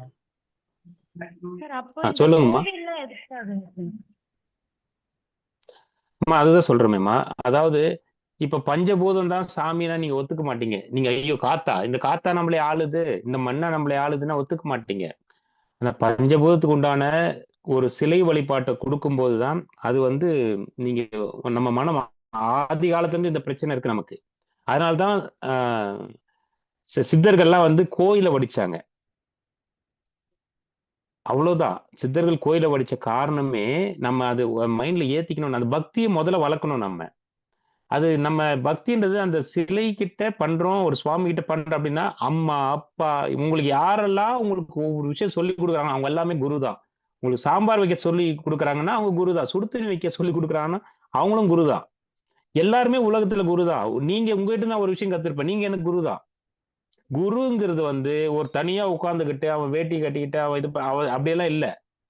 உங்ககிட்ட இருந்து நான் ஒரு விஷயத்த கத்துக்கிறேன்னா நான் உங்களுக்கு சிஷியன், நீங்க என்கிட்ட கத்துக்கிறீங்கன்னா நீங்க எனக்கு நான் உங்க ஒரு இடத்துல குருவா இருப்பேன், அவ்வளவுதான். எல்லாரும் எல்லார்கிட்ட இருந்து கத்துக்குவோம். இவங்க தான் அப்படின்றதெல்லாம் இல்லை, எதுவுமே இல்லை. உங்களுக்கு ஒரு ஸ்பெஷல் இருக்கும், தனித்துவம் இருக்கும். அந்த தனித்துவம் தான் உங்களை கூட்டிட்டு போகும். அந்த தனித்துவம் எனக்கு தெரியாம இருக்கும், அது நான் கத்துக்கிட்டேன்னா நீங்க எனக்கு குரு, அவ்வளவுதான். நான் இது ஒரு விஷயம் இல்ல. நீங்க சிலை வழிபாடு என்பது ஆன்மீகத்தின் முதல் படி, அவ்வளவுதான். அதை நீங்க தெளிவா பண்ணிட்டீங்கன்னா அடுத்தது அதுவே கடைசி நிக்க கூடாது. அதுதான் எல்லாமே கொடுக்குது இல்ல.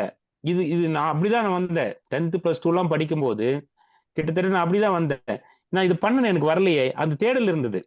இது செஞ்சேனே வரலையே, அப்ப நான் சரி வரல, ஏதோ ஒரு சட்டி பானை தூக்கிட்டு போய் நான் சாப்பிட்டுட்டு நின்று இருக்கலாம். அந்த ஆராய்ச்சி நான் வந்தனாலதான் இவ்வளவு தூரம் நான் பேசுறேன். ஏன் நடக்குது, எதுக்கு நடக்குது, ஏன் அப்படின்னு அன்னையில இருந்து நான் ஆராய்ச்சி சைக்காலஜி படிச்சு அடுத்து அடுத்து அடுத்து அடுத்து என்னென்ன அடுத்து போனேன். சோ நீங்க எதுவுமே வந்து ஒரே நீங்க கிடைக்காது உங்களுக்கு. அப்ப இந்த பரிகாரம் என்பது உண்மையிலுமே சொல்லணும் அப்படின்னா, பரிகாரம் என்பது உங்க மனதளவுல நடக்கணும். நீங்க ஒரு விஷயத்த போய் இப்போ அம்மாக்கு தெரியும், மீனாட்சி அம்மாக்கு பரிகாரம். இப்போ நீங்க சொல்லுவாங்க, நீங்க சரியா படிக்கலீங்களா, சரி ஒரு 11 பேருக்கு நோட்டு புக் வாங்கி கொடுங்க. ஏன் வாங்கி கொடுக்கணும்? ஏன் வாங்கி கொடு? ஒரு 50 பேருக்கு இது கல்யாணம் ஆகலையா, ஒரு 10 பேருக்கு 11 பேருக்கு தாலி எடுத்து கொடுங்க அப்படின்னு சொல்லுவாங்க. எதையோ ஒன்று பண்ணுங்க, உங்களுக்கு முடிஞ்சதை புடவை எடுத்து கொடுக்குன்னு சொல்லுவாங்க. என்ன காரணம் அப்படின்னா, இன்னொருத்தருக்கு நாம அந்த விஷயத்த தவறுதலா ஒரு விஷயத்துல பண்ணியிருப்போம், அது நமக்கு திருப்பி ரிட்டர்ன் வருது. அப்போ நாம அவங்க நல்லா இருக்கணும்னு நம்ம நினைக்கும் போது, இதான் எண்ணம் போல் வாழ்வு. ஒருத்தர் நீங்க எப்படியெல்லாம் நீங்க பிரைஸ் பண்றீங்க, மதிக்கிறீங்களோ அதுதான் உங்களுக்கு திருப்பி கிடைக்கும். அதனாலதான் நீங்க 10 பேருக்கு 11 பேருக்கு நீங்க வாங்கி கொடுங்க, இல்ல 100 பேருக்கு வாங்கி கொடுங்க, மனசார பண்ணும்போது உங்க மனசுல இருக்க அழுக்கு வெளியில போயிடும். இதுதான் பரிகாரம். பரிகாரம்னா நீங்க இப்படிதான் எடுக்கணும். மனிதனுக்கு நீங்க செஞ்சு அது ஒரு உணர்வு எடுக்கணும். இப்ப நான் அம்மா சொன்னாங்க உணவு கொடுக்குறேன்னு, முதல்ல கொடுக்கும்போது எனக்கு ஒரு இன்ட்யூஷன் வந்தது, கொடுக்கணும்னு தோணுச்சு. அப்படி இப்படின்னு பார்த்து இப்ப கொடுக்கறது ஒரு போதை ஆகி போச்சு எனக்கு. அவங்க கிட்ட ஒரு சந்தோஷம் கிடைக்குது எனக்கு. அவங்க வாங்கும் போது அவ்வளவு சந்தோஷமா வாங்குறாங்க. சின்ன விஷயம் தான் பண்றேன், இருந்தாலும் அது ஏன் நடக்குது எனக்கும் தெரியல. உள்ளுக்குள்ள உங்களுக்கு கர்மா கழியணும் அப்படின்னாக்கா, ஒரு ஹார்மோன் பேலன்ஸ் ஆகணும் அப்படின்னா, இந்த மாதிரி நல்ல நல்ல விஷயங்கள் நீ உள்ளுக்குள்ள வரும்போது நடக்கும். அப்போ உங்க மனம் மாறும். மனம் மாறிச்சுன்னா எல்லாமே மாறிடும். பரிகாரம் என்பது உங்கள் மனதை மாற்ற வேண்டிய மாற்றக்கூடிய விஷயம்தான் பரிகாரம். பரிகாரம்னா நீங்க எதையோ பண்ணிட்டு வந்துட்டு, இப்போ உதாரணமா சொல்றேன், இப்ப நம்ம ஒரு கோயிலுக்கு போறோம், உனக்கு கடன் இருக்குப்பா, சரிப்பா இந்த கோயிலுக்கு போன்னு இப்ப சொல்றோம். அந்த கோயிலுக்கு போயிட்டு எல்லாம் விளக்கு ஏத்துறீங்க, அதை பண்றீங்க, எல்லாம் பண்றீங்க. வெளியில வந்தாலும் உங்க கடன்காரன் விட்டுருவானா? என்ன பண்ணுவான்? எங்கடா என் வட்டின்னு கேட்பான், எங்கடா என் பணம்னு கேட்பான். அப்போ அங்க பண்ணிட்டு வந்தா முடிஞ்சிருக்கணுமா இல்லையா? நீ உங்க பிரகாரமே வர நானு. அப்போ என்ன விஷயம், நம்ம வாங்கினது கொடுத்துதான் ஆகணும். அப்போ அது நம்ம ஏன் வாங்கணும், எதுக்கு வாங்கணும், 6ஆம் அறிவை பயன்படுத்தி அதை குறைக்க பார்க்கணும், அடுத்து அது இல்லாம பார்க்கணும். அவ்வளவுதானே தவிர நீங்க ஏதோ ஒரு தப்பு பண்ணிட்டு அதுக்கு ஒரு நல்லதோ கெட்டதோ அது ஒரு விஷயம் நடக்கதான் செய்யும். அதுல இருந்து நீங்க வெளியில வர என்ன வேணுமோ அதை நீங்க மனதை தயார்படுத்துங்கள். நீங்க தயார்படுத்தாம உங்களுக்கு அடுத்த கட்ட வாழ்க்கை நகராது. நாம ஏன் இந்த கடவுள் பார்த்துக்காருன்னா, அது பேர் சரண்டர். ஆனா முழுசா சரண்டர் ஆக மாட்டோம். சரண்டர்ன்ற வார்த்தைக்கு பெரிய அர்த்தம் இருக்கு, பெரிய ஒரு பொறுப்பு இருக்கு அதுல. நாம எல்லாம் பண்ணிட்டோம், சரண்டர் ஆயிட்டோம். சரண்டர் ஆகல. நாம சரண்டர் ஆகுறதுன்றது அவ்வளவு சாதாரண விஷயமும் கிடையாது. என்ன ஆனாலும் பாத்துக்கலாம் அப்படின்றதுதான். ஆனா சரண்டர் ஆயிட்டீங்கன்னா நல்ல விஷயம் மட்டுமே நடக்கும். இதுல எந்த மாற்றம் இல்லை. சரண்டர் ஆயிட்டீங்கன்னா நல்லது மட்டும்தான் நடக்கும். ஆனா அதுக்கு நிறைய நம்ம பயிற்சி எடுக்கணும். ஆகுறது ரொம்ப ஈஸி தான், நான் கடந்த நாளா நான் சொல்றேன். இருந்தாலும் அது பயிற்சி எடுத்து உள்ள போயிட்டீங்கன்னா உங்க லெவல் வேற மாதிரி இருக்கும். நம்ம எல்லாரும் ஒண்ணுதான். என்ன மாதிரி நீங்க வரதுக்கு கொஞ்ச நாள் ஆகலாம், இல்ல இன்னும் 10 நாள் ஆகலாம், 10 வருஷம், ஏதோ ஒண்ணு. ஆனா எல்லாரும் நீங்க நான் எல்லாரும் ஒண்ணுதான். அவங்க நிறைய என்ன மிகைப்படுத்தி பேசினாலும் உங்களுக்கு சீனியர், அவ்வளவுதானே தவிர எக்ஸ்ட்ரா பவர்லாம் ஒண்ணும் கிடையாது. 5 பஞ்சபூதம் தான் ஆளுது. என்ன 2 கண்ணு மூக்கு எல்லாமே அப்படிதான். நம்ம அதை பயன்படுத்தல, அவ்வளவுதான். சிம்பிள். அது ஒண்ணுமே கிடையாது வாழ்க்கையில. ஆராய்ச்சி பண்ணுங்கம்மா, உங்களுக்குள்ள என்ன நடக்குதுன்னு. அது தெரியலன்னா நான் எங்களை மாதிரி ஆளு தூக்கி விடுவோம், அவ்வளவுதான். வேற ஒண்ணும் இல்ல. வேறம்மா? ஓகே ஐயா, நன்றி ஐயா. சிறப்பு சார். நான் என்னுடைய கிளைண்ட்ஸுக்கெல்லாம் சொல்லுவேன், எப்பவுமே ஜாதகம் பார்க்கும்போதும் சரி, ஸ்டேஜ்ல பேசும்போதும் சரி, என்ன சொல்லுவேன் அப்படின்னா, எந்த ஒரு வழிபாடு முறைக்கு நீங்க போயிட்டாலும் உங்க எண்ணம், மனம், செயல் இதை தாண்டி எதுவும் இல்லைன்னு சொல்லுவேன். அப்ப அது உண்மைதானே சார்? உண்மைதான், உண்மைதான், உண்மைதான், உண்மைதான். அந்த அந்த எண்ணம் தான் செயலா மாறுது.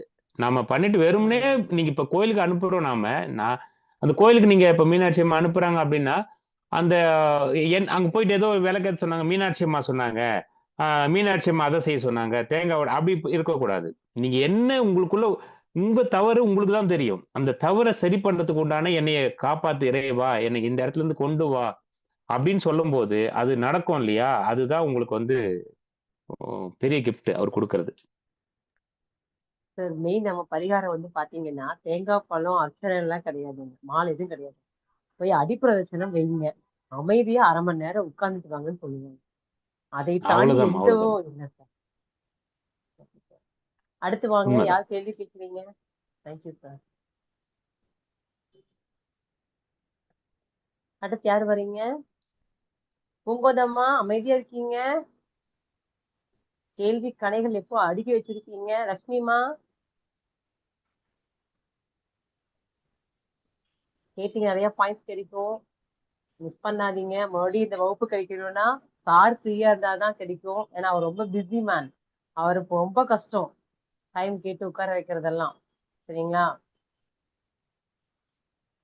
திரும்ப ஒரு சந்தேகம். இப்ப பயிற்சின்னு சொல்றீங்க, திரும்ப இதுக்காக திரும்ப ஏதாச்சும் கோர்ஸ் மாதிரியா இல்ல சாதாரணமா நீங்க சொல்ற விஷயத்த நம்ம ஃபாலோ பண்றதுங்க? கோர்ஸ் அப்படின்னு எடுத்தாலும் கோர்ஸ் அப்படிலாம் இல்லை, வைக்கணும்னா வைக்கலாம், அது ஒரு விஷயம் இல்லை. முதல்ல என்ன ப்ராப்ளம்ன்றது நீங்க உங்களோட தேடல் என்னன்றது இந்த தளத்துல நீங்க சொல்ல முடியாது இல்லையா?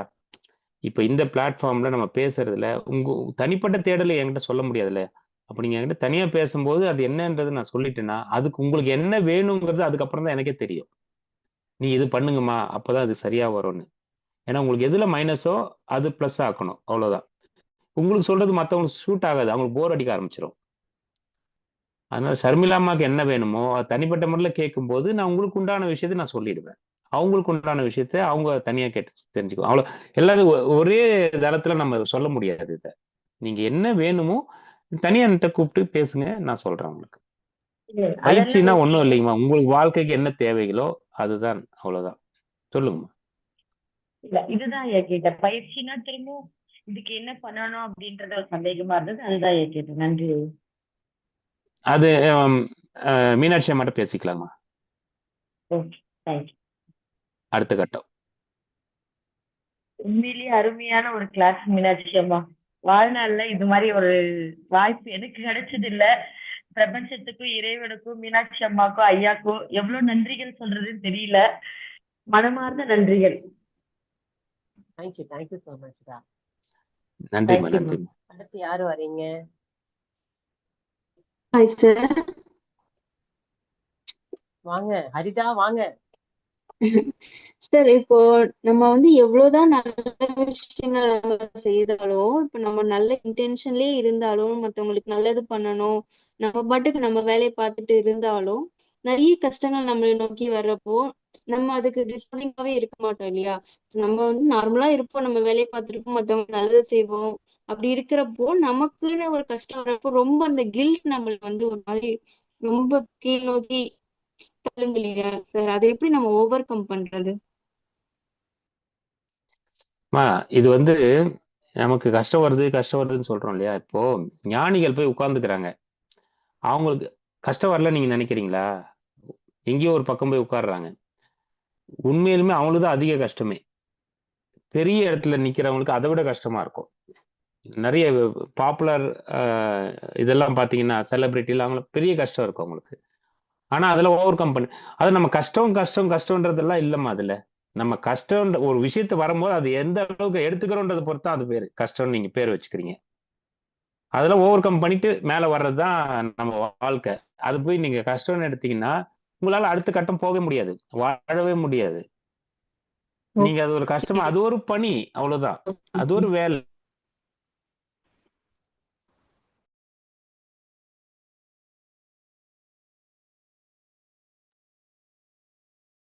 அடுத்து வாங்க, யார் கேள்வி கேக்குறீங்க? Thank you sir. நான் இப்படிதான் இருப்பேன் நீங்க முடிவு பண்ணிட்டு உட்கார்ந்தீங்கன்னா சரியா வராது. சரிம்மா. Okay sir. Okay sir. அடுத்து யார் வரீங்க? கேள்வி கேளுங்க. ஒரு 1/2 மணி நேரம் வகுப்பு இருக்கு. கேள்வி கேட்டீங்க, நிறைய விஷயம் தெரிஞ்சுக்கலாம்.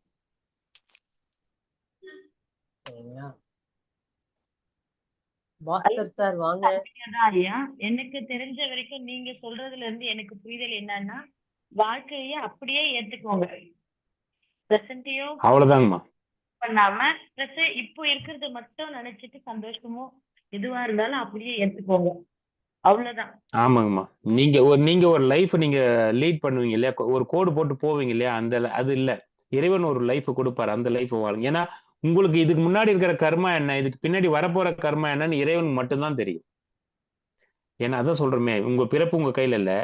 நாளைக்கு இறப்போமா இல்ல அடுத்த வருஷம் இறப்போமா எப்படி நமக்கு தெரியாது. அப்போ அதெல்லாம் அவங்க கையில இருக்குதுல்ல.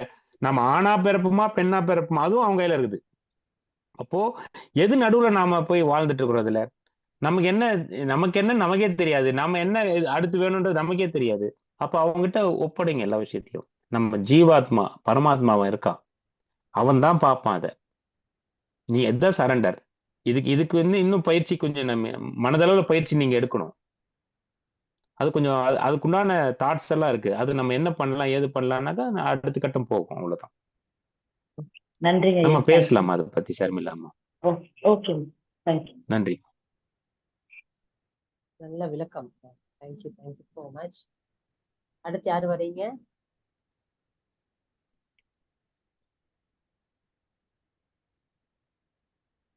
அடுத்த ஏதாவது கேள்வி கேட்குறீங்களா?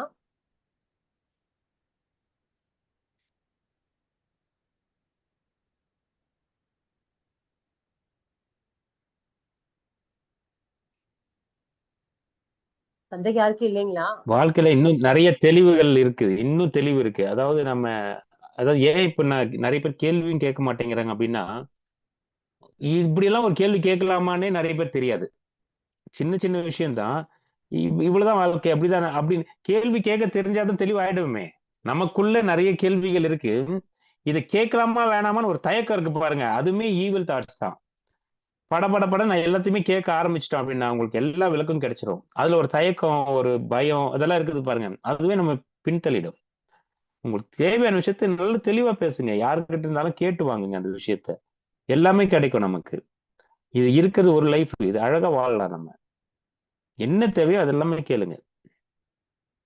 சின்ன விஷயமா தான் இருக்கும், ஆனா அந்த சின்ன விஷயத்துல அவ்வளவு பெரிய விஷயம் அடங்கி இருக்கும். சின்ன சின்ன விஷயம் வீட்டுல அட இதை கூட ஒரு கேள்வியா கேட்பாங்களா அப்படின்னு நம்ம சொல்லுவோம். அப்படிலாம் இல்ல, அந்த கேள்விக்குள்ள ஏகப்பட்ட விஷயம் இருக்கும்.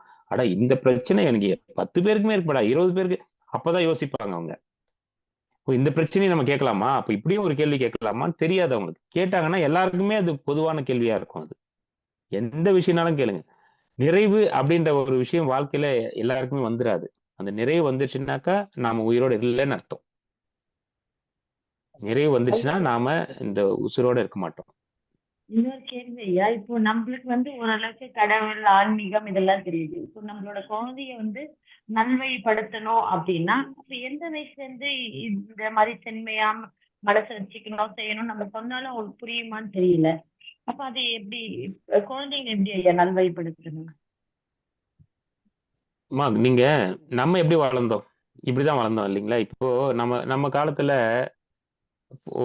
போன் இல்ல, டிவி இல்ல. அப்பதான் டிவி வந்த புதுசு, எல்லாமே அப்படி இருந்தது இல்லையா. இப்ப எல்லாம் போன்லயே எல்லாமே இருக்குது.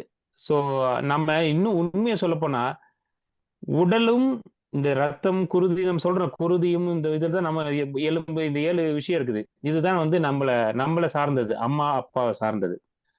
மத்த எல்லாமே இறைவனோட பொறுப்பு தான். உங்க மனதை கையாள்றது எல்லாமே அவனோட பொறுப்பு.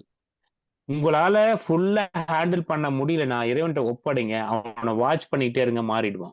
என் குருநாதர் சொல்லுவாரு, நீங்க ஐயா நீங்க இந்த புக் இங்கிலீஷ்ல இருக்குதுங்க ஐயா, இவங்களுக்கு எல்லாம் போய் சேரணும், தமிழ்ல கொடுக்கணுங்க ஐயா அப்படின்னு. நீங்க ஒண்ணும் வேண்டாங்க, அந்த இங்கிலீஷ்ல அந்த பேர் அப்படி அந்த என்னென்ன வார்த்தை இருக்கோ அது மேல வச்சுக்கிட்டே வர சொல்லுங்க, அவங்களுக்கு உள்ள ஆட்டோமேட்டிக்கா போயிடுன்னு சொல்லுவாரு. நீங்க மனசார ஒரு விஷயத்த நீங்க நினைச்சீங்கனாலுமே அந்த குழந்தைக்கு ஆட்டோமேட்டிக்கா போய் சேர்ந்துரும். முதல் விஷயம் இது நம்புறதுக்கே நமக்கு பல நாள் ஆகும். கொஞ்சம் கொஞ்சமா மாத்தலாங்கம்மா.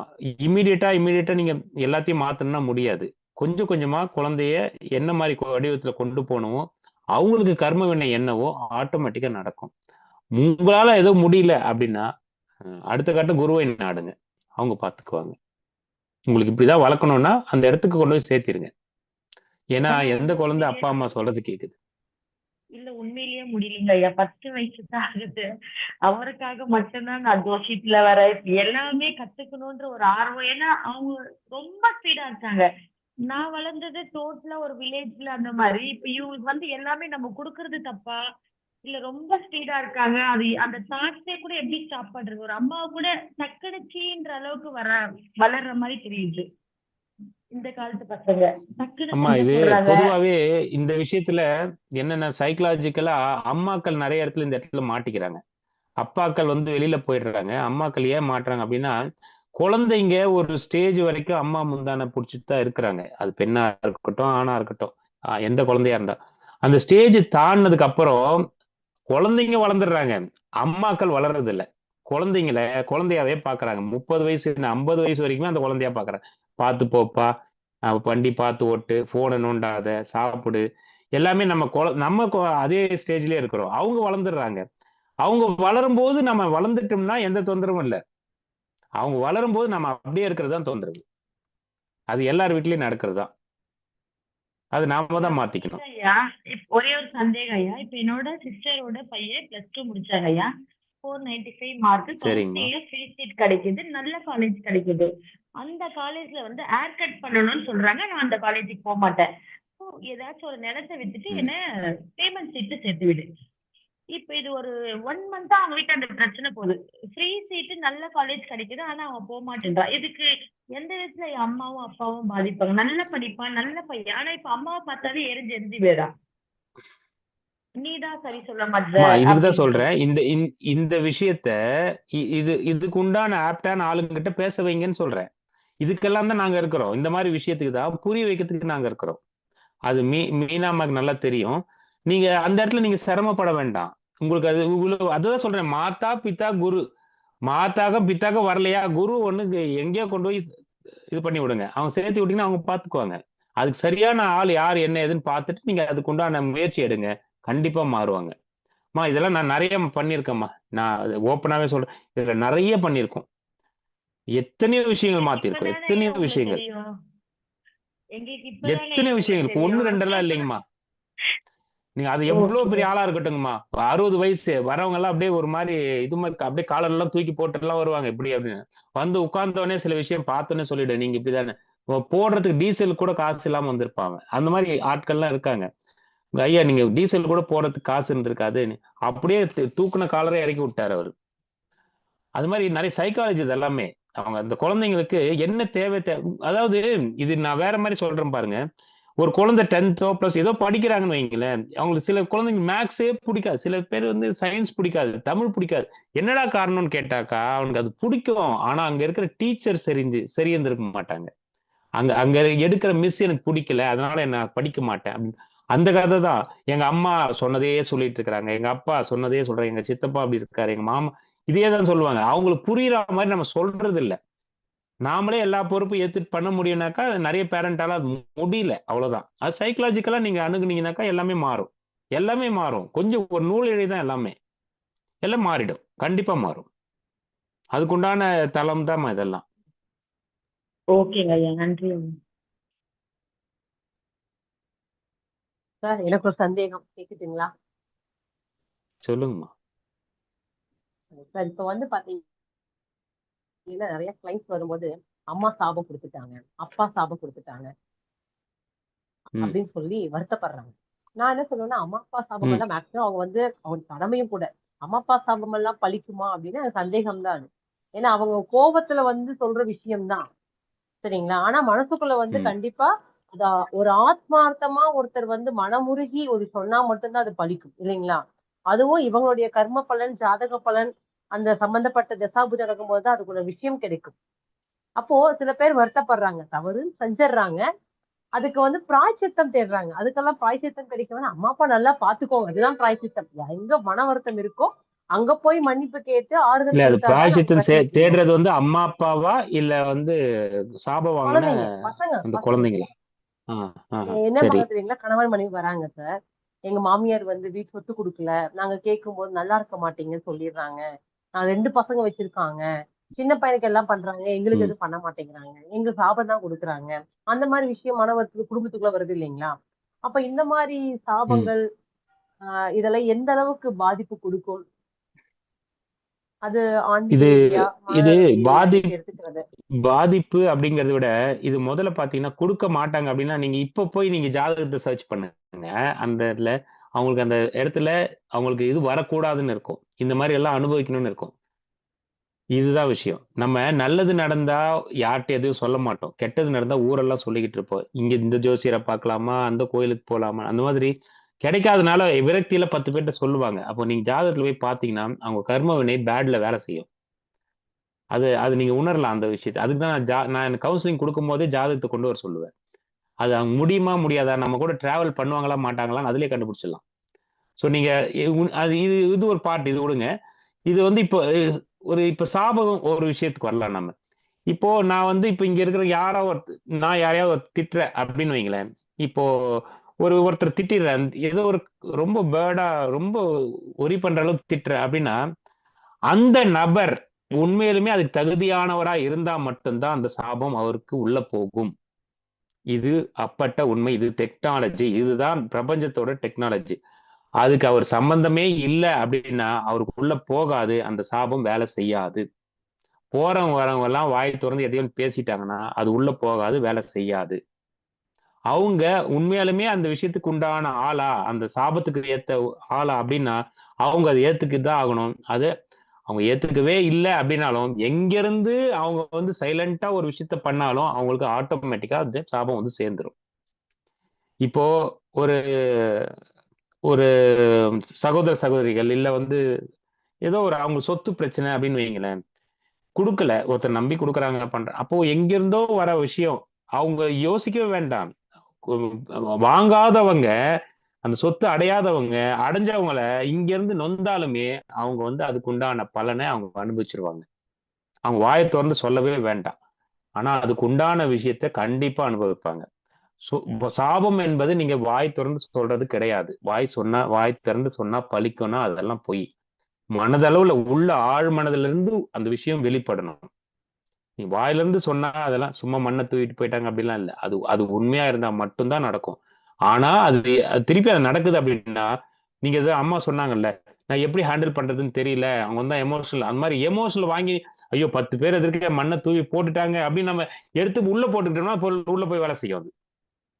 நான் அதுக்கு உண்டான ஆளே இல்லை, என்ன சபிச்சாலும் சபி போறாங்க அப்படின்னு போயிட்டாங்கன்னா தேவை அவங்களுக்குன்னு அர்த்தம்.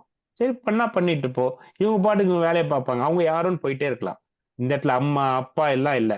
மனசு நொந்து யார் சொன்னாலும் வரும், மனசு நொந்து சொல்றவங்க எல்லாமே வரும்.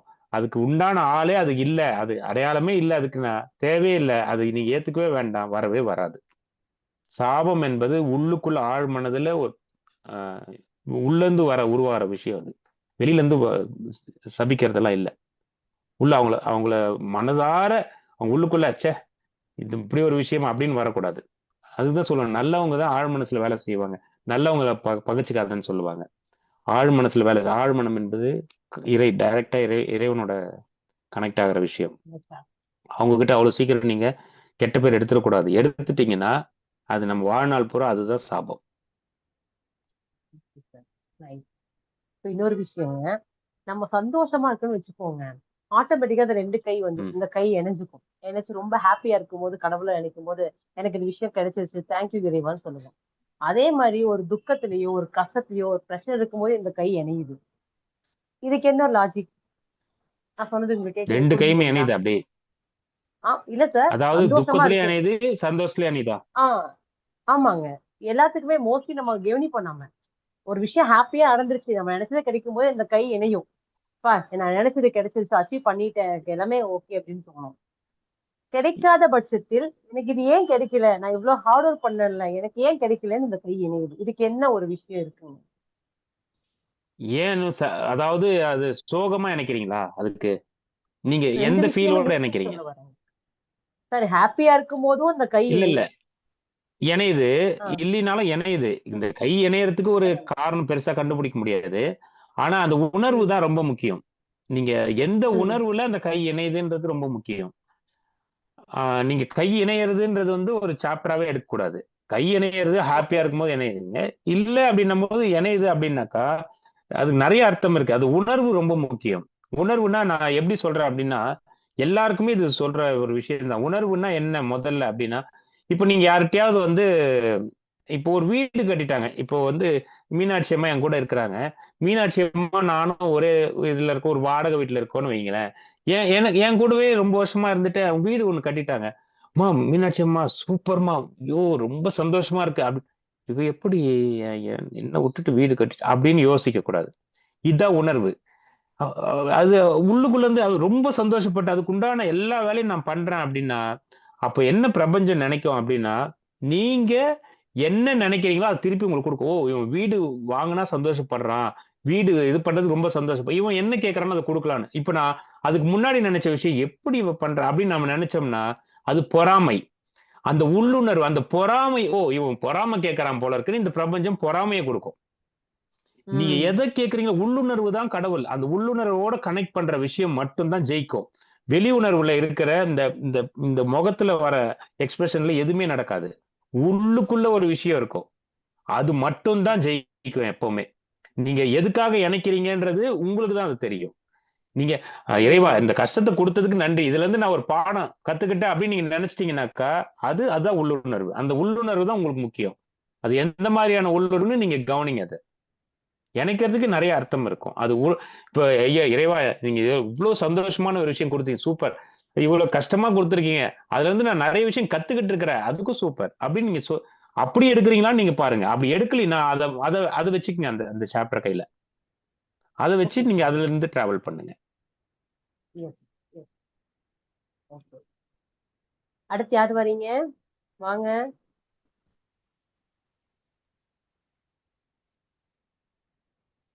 ஏதாவது கொஸ்டின் இருந்தா கேளுங்க. யாராவது கேக்குறீங்களா? பேசும்போது மீனாட்சி அம்மா முகத்தை பார்த்தாலும் இல்ல வேற யாரும் முகத்தை பார்த்தாலும் அந்த உணர்வோட டிஃபரன்ஸ் தெரியுது. ஆனா நீங்க எப்படி ஸ்டார்டிங்ல இருந்து இப்ப வரைக்கும் ஒரே மாதிரி இருக்கீங்க? நல்ல கேள்வியா? ஒரு சிரிச்சாலும் உங்களோட ஃபேஸ் எக்ஸ்பிரஷன், சிரிச்சாலும் சிரிக்க மாட்டேன்றீங்க. ஒரு கஷ்டமானது ஏதாவது சொன்னாலும் உங்களோட ஃபேஸ் எக்ஸ்பிரஷன் மாறல. பட் நாங்க அப்படி கிடையாது. ஒரு சிரிப்பு வருதுன்னா சிரிக்கிறோம். யாராச்சும் ஏதாவது சோகமா சொல்லும் போது நாங்களும் அதுக்குள்ளே தானா போயிடுறோம். பட் நான் இப்ப உங்களை கவனிச்சது அதுதான் நான் எடுத்த பயிற்சின்றது.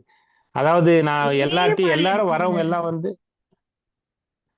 வரவங்க எல்லாமே பாத்தீங்கன்னா என்கிட்ட நிறைய விஷயம் சொல்லுவாங்க. அந்த சொல்றது எல்லாமே வந்து எமோஷனுக்குள்ள போய் கேட்க மாட்டேன். அப்படி கேட்டு மாட்டினவன் தான் நான். அதனாலதான் இந்த பக்குவத்துக்கு வந்துட்டேன். எப்பவுமே ஒரே மாதிரி இருக்கணும்னா அவங்க சொல்றதை நம்ம கேட்கணும், ஆனா அதை அவாய்ட் பண்ணவும் கூடாது. அதை நெகோசியேட் பண்ணிட்டு அடுத்ததுக்கு போக கூடாது. ஆனா அதுக்கு உண்டான சொல்யூஷனும் கொடுக்கணும். அது நான் கொடுக்கல, அதுதான் உண்மை. நான் கவுன்சிலிங் கொடுக்குறேன் பாருங்க, அது நான் கொடுக்கலன்றதுதான் அப்பட்ட உண்மை. நான் கொடுக்குற அத்தனை விஷயமும் மேல இருந்து இப்ப நான் பேசுற விஷயமும் நான் சொல்லி பேசல. நான் என்ன பேசுனேன்னு எனக்கு கொஞ்ச நேரத்துல மறந்துடுவேன். நான் வெளியில போயிடுவேன், அவ்வளவுதான். யார்கிட்ட பேசுனேன் என்ன பேசுனேன்னு தெரியாது. அப்படிதான் அந்த சூழ்நிலை இருக்கும் எனக்கு. எப்பவுமே நான் என்ன பண்ணாலும், இன்னைக்கு நீ ட்ரீட்மெண்ட் கொடுக்குறேன், இன்னைக்கு வர்மா வராங்க, நானா நான் தான் பண்ணேன் அப்படின்ற எடுக்கவே மாட்டேன். அது எடுக்கவே வரல எனக்கு. எனக்கு இறைவன் கொடுத்தான். இன்னைக்கு அதை பேச சொன்னார், பேசிட்டேன். இன்னைக்கு 1.5 மணி நேரம் ஆச்சுன்னு நினைக்கிறேன் நம்ம பேசி. என்ன பேசுன்னு எனக்கே தெரியல. ஏதோ கேள்வி கேட்கறீங்க, பதில் சொல்றேன், அவ்வளவுதான். இது இன்னைக்கு நான் இருக்கிறேன், சொல்றேன். நாளைக்கு அவ்வளவுதான் விஷயம். பிராக்டிக்கலா அதை மூவ் பண்ணி கொண்டு போறதுக்கான பயிற்சி எடுத்திருக்கீங்க. பயிற்சியே எடுக்கல, அது இறைவன் கொடுத்ததுதான் நான் சொல்றேனே. எந்த பயிற்சியும் எடுக்கல. என்னை எப்படி வழி நடத்தணுமோ அது இறைவனுக்கு தெரியுதுன்னு நான் சொல்றேன். அவர் மட்டும்தான் பண்றாரு. நான் அதுல ரொம்ப ஸ்ட்ராங்கா இருக்கேன். இறைவன் நீங்க உங்களுக்குள்ள ஒரு டிசைன் வச்சிருப்பீங்க, அதெல்லாம் இல்ல. என்னை இந்த சிட்டி ரோபோ படத்துல சொல்லுவாங்கல்ல, யார் உன்னை கடவுள்னு இருக்காங்க, யார் நம்மளை படைச்சாங்களோ அவங்க தானே கடவுள். அப்போ நம்மளை படைச்சவன் தான் கடவுள். அவனை மட்டும் அவன் வந்து கண்ணுக்கு தெரிய மாட்டான். அவன் நமக்கு கொடுப்பான் இல்லையா, அந்த உணர்வை மட்டும்தான் நம்ம கேட்ச் பண்ண முடியும். அந்த உணர்வுல தான் நம்ம வாழ முடியும். இதுல வேணா ஒரு 15 வருஷம் ட்ரைனிங் எடுத்துக்கிறேன் நான். அது என்னன்னு உள்நோக்கி உள்முக பயணம் பண்ணியிருக்கிறேன். அவ்வளவுதான். நம்ம எதுவுமே நம்ம கையில இல்ல. நம்ம தூங்கும் போது இப்ப நீங்க இது உதாரணமா எடுங்க. இப்போ ஷர்மிளா அம்மா நிறைய கேள்வி கேட்கறாங்க. அம்மாவுக்கு நிறைய விஷயம் பிடிக்கும், அவங்க குழந்தைங்களை பிடிக்கும், கணவனை பிடிக்கும், அவங்க வில்லேஜ்ல இருந்து வந்தாங்கன்னு சொல்றாங்க, எல்லாமே பிடிக்கும் இல்லையா? யாரும்மா பிடிக்கும் ஷர்மிளா அம்மா உங்களுக்கு?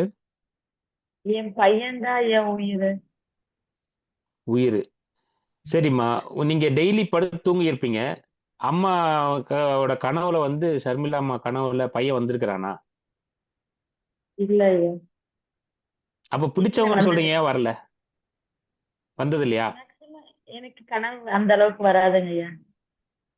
அம்மா கனவு வராத ஆளே இல்லம்மா. நீங்க வேற உலகத்துக்கு போவீங்க, ஆனா காலைல எழுந்திரிச்சு மறந்துடுவோம், அவ்வளவுதான். அது வந்து சில விஷயம் மட்டும்தான் ஞாபகத்துல இருக்கும்.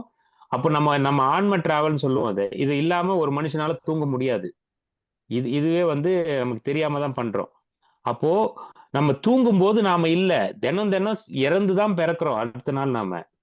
அப்ப நம்ம அப்படி இருக்கும்போது நம்ம பிடிச்சவங்க நம்ம ஒண்ணு சொல்றோம்ல, முதல்ல அது கிடையவே கிடையாது. பிடிச்சதுன்னு ஒண்ணு நீங்க வாழும்போது இந்த இந்த சரீரத்துல இருக்கும்போது தான் அது பிடிச்ச விஷயம். புரியுதுங்களா? அது அது அது தாண்டி உங்களுக்கு கண்ணை மூடிட்டீங்கன்னா உங்க கூட யார் இருக்காங்கன்னு உங்களுக்கே தெரியாது. காலை எந்திரிச்சாதான் நிஜம். அப்ப முதல்ல நம்ம சைன் பண்ண வேண்டியது நமக்கு நாமே தான், அடுத்தவங்க கிடையாது. முதல்ல நம்மளதான் மெருகேற்றணும், நம்மளதான் உருவாக்கணும். அதுக்கு நீங்க என்ன பண்ணணுமோ அதை பண்ணுங்க, அப்புறம் எல்லாமே கிடைக்கும். நிறைய பேர் நினைக்கிறாங்கம்மா ஆன்மீகம்னா நிறைய பேர் கிளாஸுக்கு போறாங்க, 50,000 செலவு பண்ண, அப்படியெல்லாம் இல்ல. நீங்க நீங்க உங்க வாழ்க்கைய சிறப்பா வாழ்றீங்க, உங்க கணவன் கூட, இல்ல ஒரு கணவன் மனைவி கூட, குழந்தைங்க கூட ரொம்ப ரொம்ப ரொம்ப நேர்த்தியா கரெக்டா வாழ்றீங்க அப்படின்னா அது திருக்குறளே போதும். அதுக்கு நீங்க அது ஒரு உதாரணமே போதும். அது எல்லாமே இருக்கு அதுக்குள்ள. அது அது மட்டுமே உங்களுக்கு எல்லாமே சொல்லி கொடுக்கும். அதை நீங்க கத்துக்கணும்னு கூட இல்ல, சிறப்பா நீங்க இந்த காட் தாட்ஸ் ஈவில் தாட்ஸ்னு ஒண்ணு இருக்குது, நான் சொன்னதுதான். நீங்க தனியா கூப்பிடுங்க, கேளுங்க, நான் அதுக்கு உண்டான விளக்கத்தை சொல்றேன். அதுல நீங்க வாழ்ந்தீங்கனாலுமே உங்களுக்கு மத்த விஷயம் எதுவுமே அணுகாது, கெட்ட விஷயமே வராது உங்களுக்கு. அவ்வளவுதான், காட் தாட்ஸ்ல இருக்கணும் நீங்க. கண்டிப்பா முயற்சி பண்றோம் ஐயா. முயற்சி பண்ணுங்க. அடுத்தவங்களோட உணர்ச்சியாச்சு எடுத்துக்காம இருக்கிறதுக்கு இனிமே நாங்க உங்களை பார்த்து கத்துக்கிறோம் ஐயா. ஏன் நன்றி ஐயா. ஒரு ஒரு விஷயம் இன்னொருத்தர் எனக்கு ஒரு 9 குருமார்கள் இருக்காங்க. அதுல ஒருத்தர் சொல்லுவாரு, முயற்சின்னு சொல்லாதீங்கன்னு சொல்லுவாரு. முயற்சின்னா என்ன அப்படின்னா, இப்ப நீங்க வந்து வெளியில போறீங்க, எனக்கு வந்து ஒரு சாக்லேட் வாங்கிட்டு வாங்க அப்படின்னு அம்மா சொல்றாங்க. அம்மா கிட்ட ஒரு குழந்தை சொல்லுது, நான் முயற்சி பண்றேன் அப்படின்னா என்ன அர்த்தம்னா, வாங்கினாலும் வாங்குவேன், வாங்காம கூட வருவேன். இதுதான் முயற்சி. நான் கண்டிப்பா பண்ணுவேன் அப்படின்னா உங்களுக்கு அடுத்த கட்டம் கூட்டிட்டு போகும். முயற்சினா நீங்க 50%, ஆனா நெகட்டிவ் தான் 50% வேலை செய்யும் அதிகமா. அப்போ நீங்க முயற்சின்ற கான்செப்டுக்கே உள்ள வராதீங்க. நான் பாக்குறேன், முயற்சி பண்றேன் அப்படின்னா நீங்க உள்ள போய் உங்களால சாதிக்க முடியாது. நான் பண்ணிடுறேங்கய்யா, ஏதோ ஒரு வழி இருக்கு, நீங்க இவ்வளவு தூரம் சொல்றீங்க, உங்களை மாதிரிதான் நானும் வந்துருவேன் கண்டிப்பா அப்படின்னு நீங்க சொன்னீங்கன்னா வந்துடலாம். ஆனா முயற்சின்னும் போது ஜஸ்ட் சொல்லிட்டேன், கட்டாயம் 100% வர வந்துருவா ஐயா. அவ்வளவுதாங்கம்மா, அவ்வளவுதான். அது சொன்னீங்கனாலுமே உங்களுக்கு ஆட்டோமேட்டிக்கா மைண்ட் அப்படி எடுக்கும். முயற்சின்னு சொன்னீங்கன்னா மைண்ட் ஆட்டோமேட்டிக்கா நெகட்டிவ் மட்டும் தான் எடுக்கும், பாசிட்டிவ் எடுக்கவே எடுக்காது. இது வந்து சைக்கலாஜிக்கலா பண்ற விஷயம். நெகட்டிவ் நீங்க ஈஸியா அப்ரோச் பண்ணிட்டு போயிடுவீங்க, பாசிட்டிவ் உங்க மைண்ட் எடுக்கவே எடுக்காது, சுத்தமா எடுக்காது.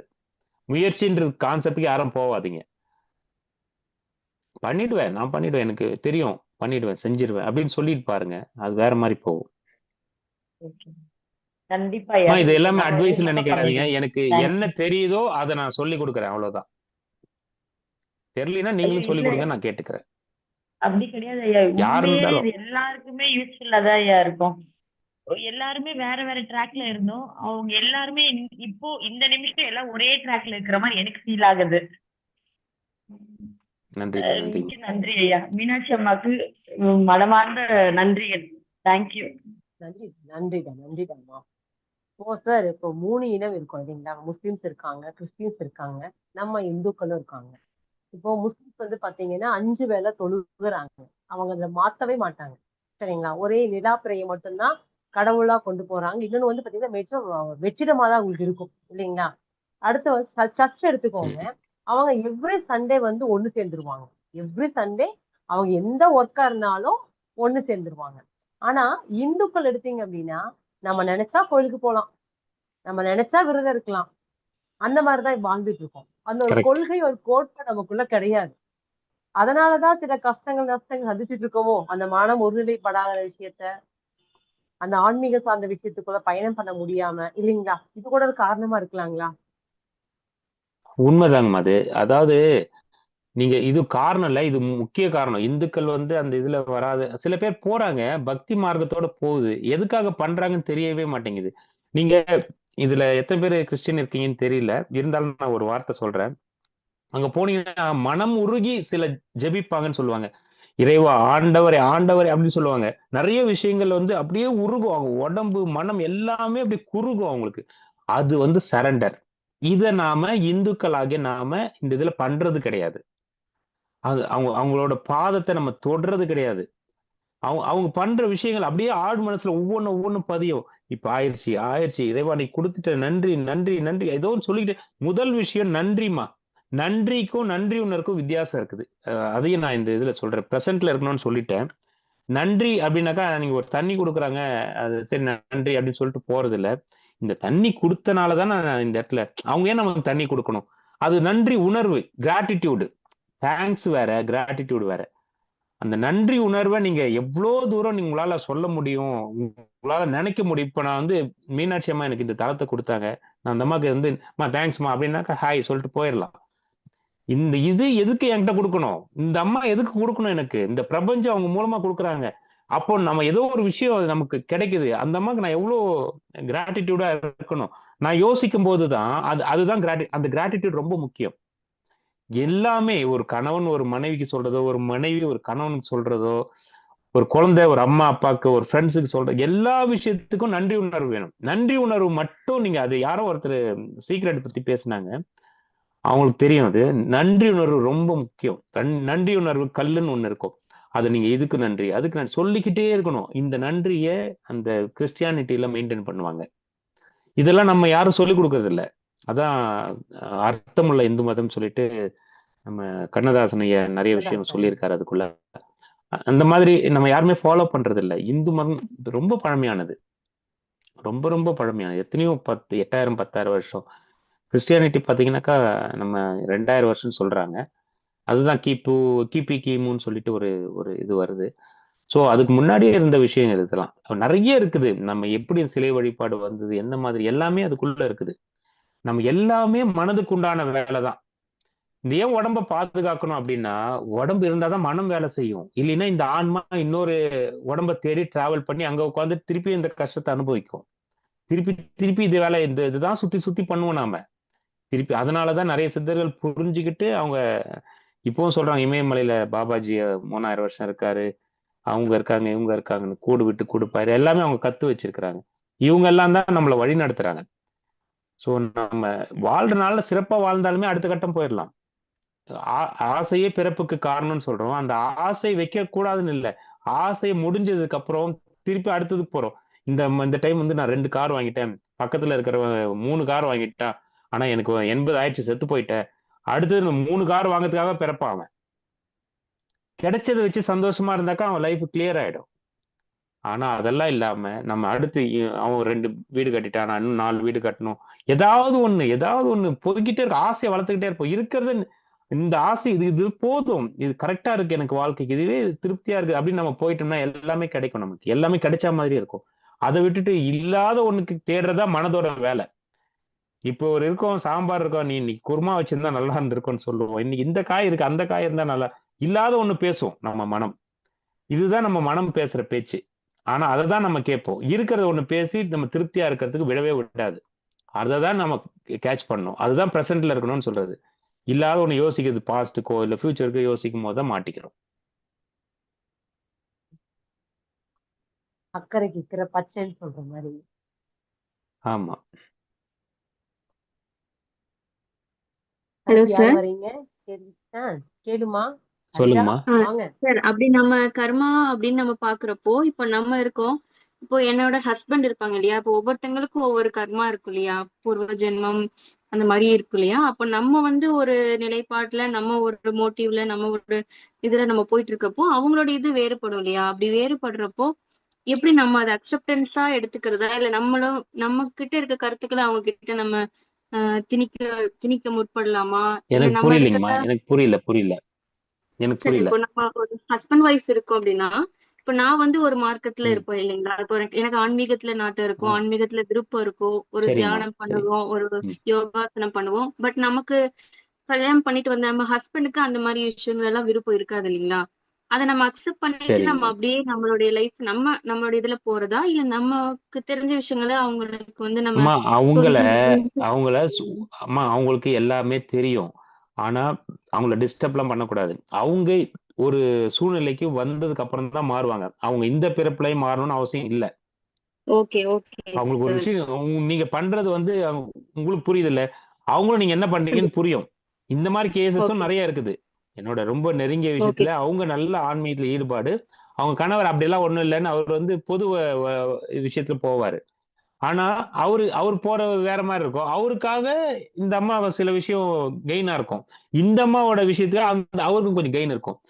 சில நட்டங்களும் ரெண்டு பேரும் மாறி மாறி வரும். ஆனா இந்த பிரபஞ்சம் இப்போ நம்ம கணவன் மனைவின்னு ஒரு விஷயம் சொல்றோம்மா, 7ஆம் பொருத்தம்னு சொல்றோம். இந்த கணவன் மனைவிய இப்ப இவரு நினைக்கிற தாட்ஸோடயே அந்த அம்மா வந்துட்டாங்கன்னா, இல்லாதவங்க ஒண்ணு வராங்க இல்லையா, அவங்களுக்கெல்லாம் இந்த பிரபஞ்சம் எப்படி வழிகாட்டும்?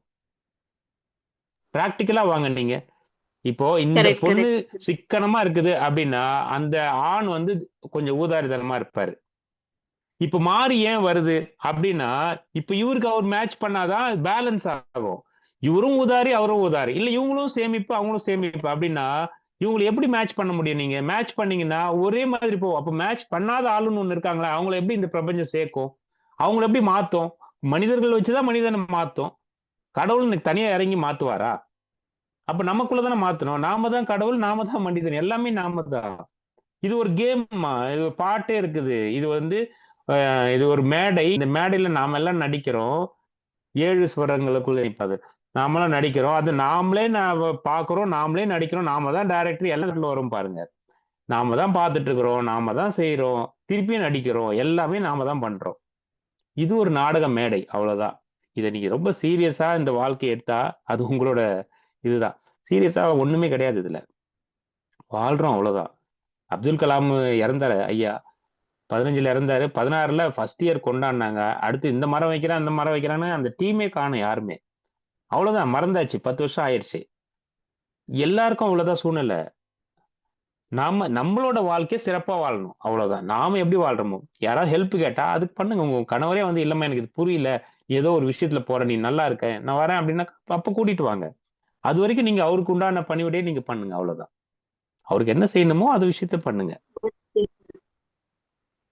Okay sir. தேங்க்யூ தேங்க்யூ அது சார். கணவனுக்கு மட்டும் இல்லாம குழந்தைகளுக்கு உட்பட எல்லாருக்குமே, நண்பர்கள் உட்பட. அந்த நண்பனுக்கும் பிடிக்கல அப்படின்னா நீங்க அவனுக்கு கூட்டிட்டு போகணும்னு அவசியம் இல்லை. நீங்க அதுக்கு போயிட்டு வாங்க. உங்களுக்கு பிடிச்சதா நீங்க பண்ணுங்க அதை. அவ்வளவுதான்.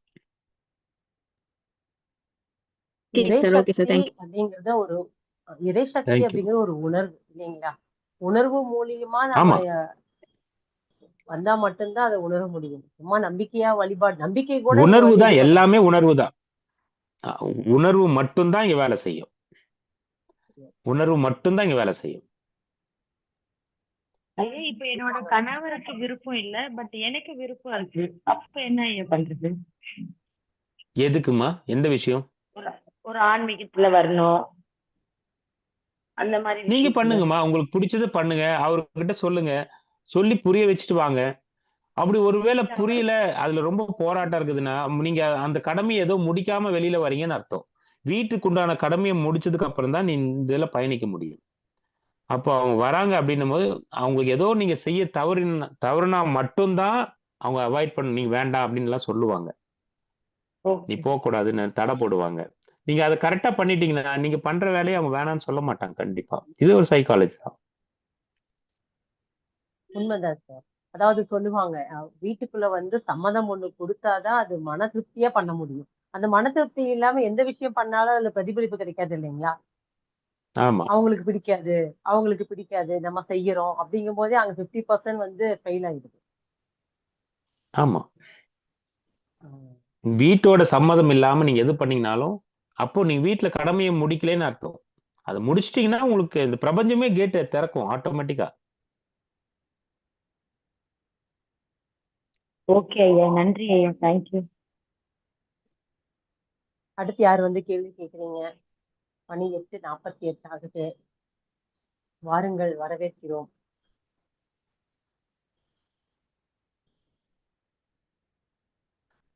சீதாம்மா, ஏதாவது கேள்வி கேக்குறீங்களா? யாருக்குமே ஆன்மீகத்தை பிரசன்னராஜு சார் வாங்க, பாஸ்கர் சார் வாங்க. ஆன்மீகத்தை பத்தியும் மனம் சார் தெளிவா இருக்கீங்களா? யாருக்கும் குழப்பமே இல்லையா? சரி சார், உங்க போன் நம்பர் சொல்லிடுங்க. உங்களோட பயணத்தை பத்தி கொஞ்சம் சுருக்கமா சொல்லுங்க ஐயா. எப்படி ஆன்மீகத்துல வந்தீங்க? எதை பார்த்தாலுமே எப்படி அது இவ்வளவு சிம்பிளா எடுத்துக்க முடியுது? உங்களோட பயணத்தை பத்தி கொஞ்சம் சுருக்கமா சொல்லுங்க ஐயா.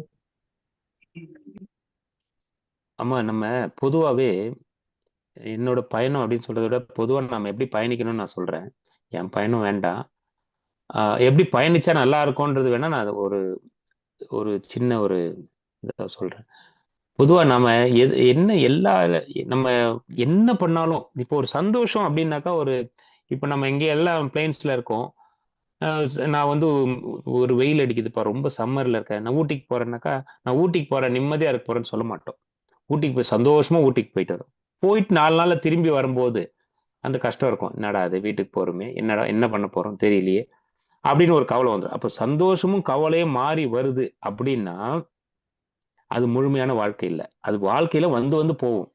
வாழ்க்கையில நிரந்தரமா இருக்கிற விஷயம் நிம்மதி.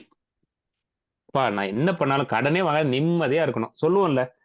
நான் தூங்கும்போது நிம்மதியா தூங்கணும். அந்த நிம்மதின்ற வார்த்தையில தான் நம்ம பேரு ஆனந்தம் இருக்கும். அதுக்குள்ள ஆனந்தத்துக்கு எதிர்ப்பதம் கிடையாது, நிம்மதிக்கு எதிர்ப்பதம் கிடையாது, சந்தோஷத்துக்கு துக்கம்னு ஒண்ணு எதிர்ப்பதம் இருக்குது. இதெல்லாம் வந்துதான் இறைவனோட. நீங்க இதை நோக்கி நீங்க பயணிச்சாலுமே நீங்களும் ஒரு ஆன்மீகவாதி தான். நீங்க இந்த சிற்றின்பத்துக்கு நம்ம உள்ள வரோம் அப்படின்னா, நான் இன்னைக்கு வந்து டீ குடிச்சேன்ப்பா, இன்னைக்கு காஃபி குடிச்சோம்ப்பா, இன்னைக்கு பரோட்டா ஏதோ ஒன்று பார்த்து நம்ம சூப்பரா சந்தோஷமா இருந்தது அப்படின்னு நம்ம சொல்லும் போது சிற்றின்பம் இதெல்லாம். இது தாண்டின ஒரு இன்பம் இருக்கு இல்லையா? சிற்றின்பத்தை அடையாம பேரின்பத்தை அடையவும் முடியாது. அதுவும் தெரிஞ்சுங்க. சிற்றின்பத்துல சின்ன சின்ன விஷயத்த நீங்க முடிச்சா மட்டும்தான் பெருசுக்கு நீங்க பேரின்பத்துக்கு போகணும். பேரின்பம் பேரானந்தத்துக்கு போகலாம். ஆனந்தம் பேரானந்தம் அப்படிதான் இருக்குது. அப்ப சிற்றின்பத்தை முடிக்காம நீங்க வேற எதுலயும் பயணிக்க முடியாது. நீங்க அங்க போய் உட்கார்ந்துகிட்டு அங்க என்ன தோசை சுட்டாங்களா பரோட்டா வச்சாங்களான்னு தெரியாம உட்கார்ந்துருக்கு. எது வச்சாலும் எனக்கு அதை பத்தி கவலை இல்லை, நான் இங்க வந்துட்டேன் அப்படின்ற ஒரு பொசிஷனுக்கு நீங்க எப்போ வரீங்களோ அது ஆன்மீகத்தை தொட்டுட்டீங்கன்னு அர்த்தம். சில பேர் தண்ணி அடிச்சிருப்பான், சில பேர் கறி சாப்பிட்டுருப்பா.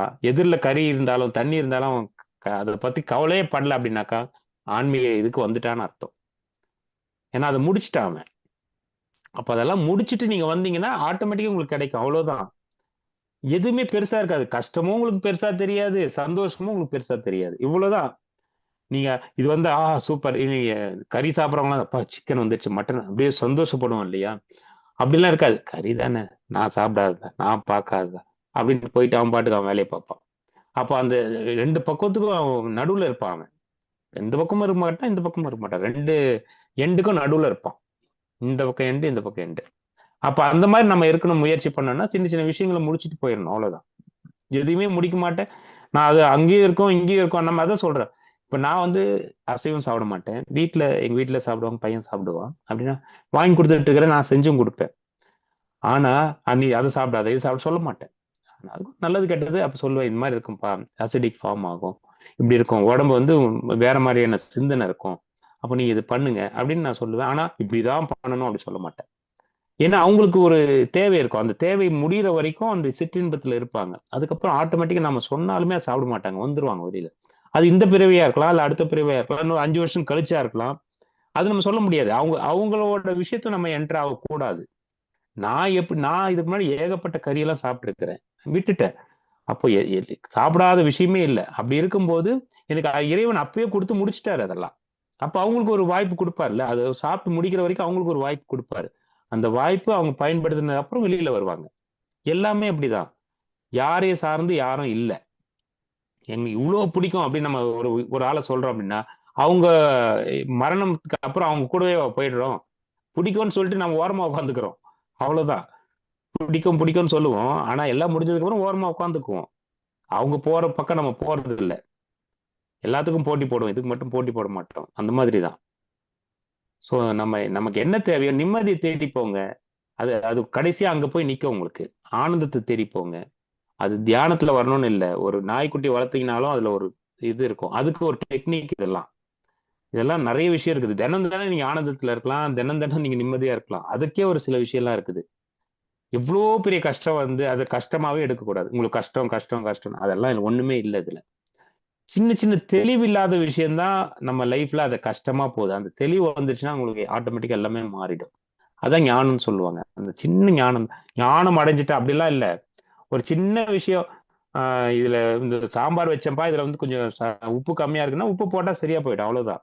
சாம்பார் வச்ச உப்பு இல்லைன்னாக்கா அதை பெரிய குறையாவே பேசலாம். ஆனா அதை போட்டா சரியாயிடும்னா ஆயிடும், அவ்வளவுதான். இவ்வளவுதான் விஷயம். சின்ன விஷயத்துக்கு எதுக்கு நம்ம அவ்வளவு தூரம் எடுக்கிறோம்? நாம சின்ன சின்ன விஷயம் தான் மாத்திக்கிட்டோம்னா எல்லாமே மாறிடும். யாருக்கும் தெரியாமலாம் இல்லை, அது முயற்சி பண்றது இல்லை, அவ்வளவுதான். வேறம்மா?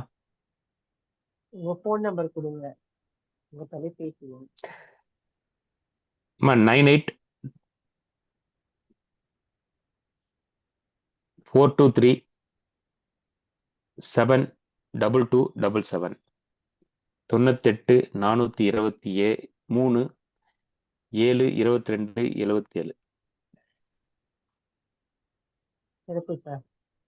இந்த 2 மணி நேரம் வந்து பாத்தீங்கன்னா அழகா உங்களுடைய எண்ணங்களை எப்படி மேம்படுத்தணும், எப்படி இன்னும் நிறைய விஷயம் இருக்குங்கம்மா. ஆனா அது இன்னும் நிறைய கேள்விகள் கேட்பாங்கன்னு நினைச்சேன். ஆனா ஃபர்ஸ்ட் செஷன்றனால நிறைய பேர் இல்ல. இன்னும் நிறைய பேர் இருந்தாங்கன்னா இன்னும் நிறைய கேள்விகளுக்கு பதில் சொல்ல தயாரா இருக்கேன். ரொம்ப ஈஸிமா வாழ்க்கை வாழ்றதுக்கு. சொல்லுங்கம்மா. உண்மைதான் உண்மைதான். ரொம்ப சிறப்பா வந்து சிறப்பித்து கொடுத்தீங்க. நிறைய விஷயம் வந்து ஒரு கிளாரிட்டி கொடுத்துருக்கீங்க. நான் உங்களோட பழகுன இந்த 1 வருட காலம் எடுத்தீங்க, நிறைய விஷயம் நான் கத்துக்கிட்டு இருக்கேன். நான் கத்துக்கிட்ட விஷயத்த நீங்க கொடுக்கணும்னு ஆசைப்பட்டேன். ஒரு 50% தான் கொடுத்துருக்கீங்க, எனக்கும் தெரியும். மீறி 50% இன்னொரு நாள் பிரபஞ்சம் வாய்ப்பு தரும் இல்லைங்களா? 2% தான் கொடுத்திருக்கிறேன். 1% 2% தான் கொடுத்திருக்கேன். கேள்வி வரவே இல்லை இன்னும். Yes sir, yes sir. உண்மைதாங்க, உண்மைதான். கேள்விகள் கேட்கும் அளவுக்கு பதில் தரப்படும் இல்லைங்க. அதான் ஃபர்ஸ்டே கேட்டேன். தட்டுங்கள் திறக்கப்படும், கேளுங்கள் கொடுக்கப்படுங்கிற மாதிரி தானே. சரிங்களா? நிறைய விஷயம் இன்னைக்கு இந்த 2% இருந்தாலும் கூட சிறப்பா வந்து இந்த வகுப்பு கொடுத்துருக்கீங்க. அதே மாதிரி சாரை கான்டாக்ட் பண்ணீங்க அப்படின்னா தயவு செய்து அவர் கேட்கக்கூடிய குரு காணிக்கையை கொடுத்துட்டு தான் நம்ம பேசணும். அதை தாழ்மையோடு சொல்லிக்கிறேன். ஏன்னா இந்த வகுப்பு தான் இலவசம். அவருடைய நேரம் வந்து பொன் போன்றது இல்லைங்களா? இன்னும் சொல்ல போனா நேரம் காலம் உயிர் போன்றதுன்னு சொல்லணும். ஏன்னா திரும்ப கிடைக்காது இல்லைங்களா? அந்த மாதிரி விஷயம்தான். எல்லாரும் என்ன பண்றீங்கன்னா எல்லாரும் மியூட் எடுத்து சாருக்கு தேங்க் பண்ணுங்க. எல்லாரும் மியூட் எடுத்து. மிக்க நன்றி ஐயா. பிரபஞ்சத்துக்கு நன்றி, மீனாட்சி அம்மாக்கு நன்றி, ஐயாக்கும் நன்றி. வாழ்க வளமுடன். நன்றி நன்றி. வாழ்க வளமுடன். Thank you sir, thank you so much. ஐயா நன்றிங்கய்யா. ரொம்ப தேங்க்ஸ் சார், ரொம்ப தேங்க்ஸ் சார்.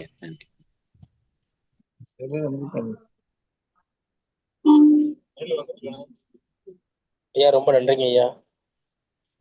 நன்றிங்க. ரொம்ப பயனுள்ளதா இருந்துச்சுங்க ஐயா. நன்றிங்க. மீனாட்சி அம்மாக்கு பெரிய பெரிய நன்றி. ரொம்ப நன்றிங்கம்மா. என்னையும் ஒரு ஆளா மதிச்சு இங்க உட்கார வச்சிருக்காங்க. ஐயா நிறைய விஷயம் கொடுத்துருக்கீங்க சார். சிறப்பு. ஷர்மிளா அம்மா நிறைய கேள்வி கேட்டிருக்கிறாங்க, அவங்களுக்கு பெரிய நன்றி. அவங்களுக்கு இன்னுமே பரபரந்து இருக்காங்க. எல்லா கேள்வி கேட்டவங்களுக்கு எல்லாருக்கும் நன்றி. ஷர்மிளா அம்மாக்கு அவங்க ஏதோ ஒரு தேடல்ல இருக்காங்க, பேசினாங்கன்னா ரெடி ஆயிடுவாங்க அவங்க. ரொம்ப ஈஸிங்கம்மா வாழ்றதும் நீங்க அடைய வேண்டிய விஷயமும் நிறைய நிறைய தெரிஞ்சுக்கலாம். ஆன்மீகம் அடையிறது ரொம்ப ஈஸிங்கம்மா, ரொம்ப ரொம்ப ஈஸி. அது நம்ம டெடிகேஷன் வேணும், அவ்வளவுதான், வேற ஒண்ணுமே வேண்டாம். இன்னைக்கு மீனாட்சி அம்மா மூலமா என்னோட தேடலுக்கு ஒரு பதில் கிடைச்ச மாதிரி எனக்கு ஒரு சந்தோஷம். ரொம்ப நன்றிமா, ரொம்ப நன்றி ஐயா. தேங்க்யூடா, தேங்க்யூ சோ மச். ரொம்ப நன்றிங்க சார். முத்துப்பாண்டிக்கு நன்றி, உங்களுக்கும் மிகுந்த அடுத்த கிளாஸ்ல நீங்க வேணா உங்களுக்கு தெரிஞ்சவங்க எல்லாம் உட்கார வைங்க, நிறைய கேள்வி கேட்பாங்க, நிறைய நீங்களும் தெரிஞ்சுக்கலாம். எஸ் சார், எஸ் சார், கண்டிப்பா கண்டிப்பா. Thank you so much. மீண்டும் சந்திப்போம் அடுத்த வாரம். இந்த வாரம் சிங்க பெண்மணி தலைப்போடு. அனைவருக்கும் நன்றியும் வாழ்த்தும் பாராட்டும். வாழ்க வளத்துடன். சார் பண்ணிக்கலாங்களா? நன்றிங்கம்மா. Thank you madam. Thank you sir, thank you thank you thank you.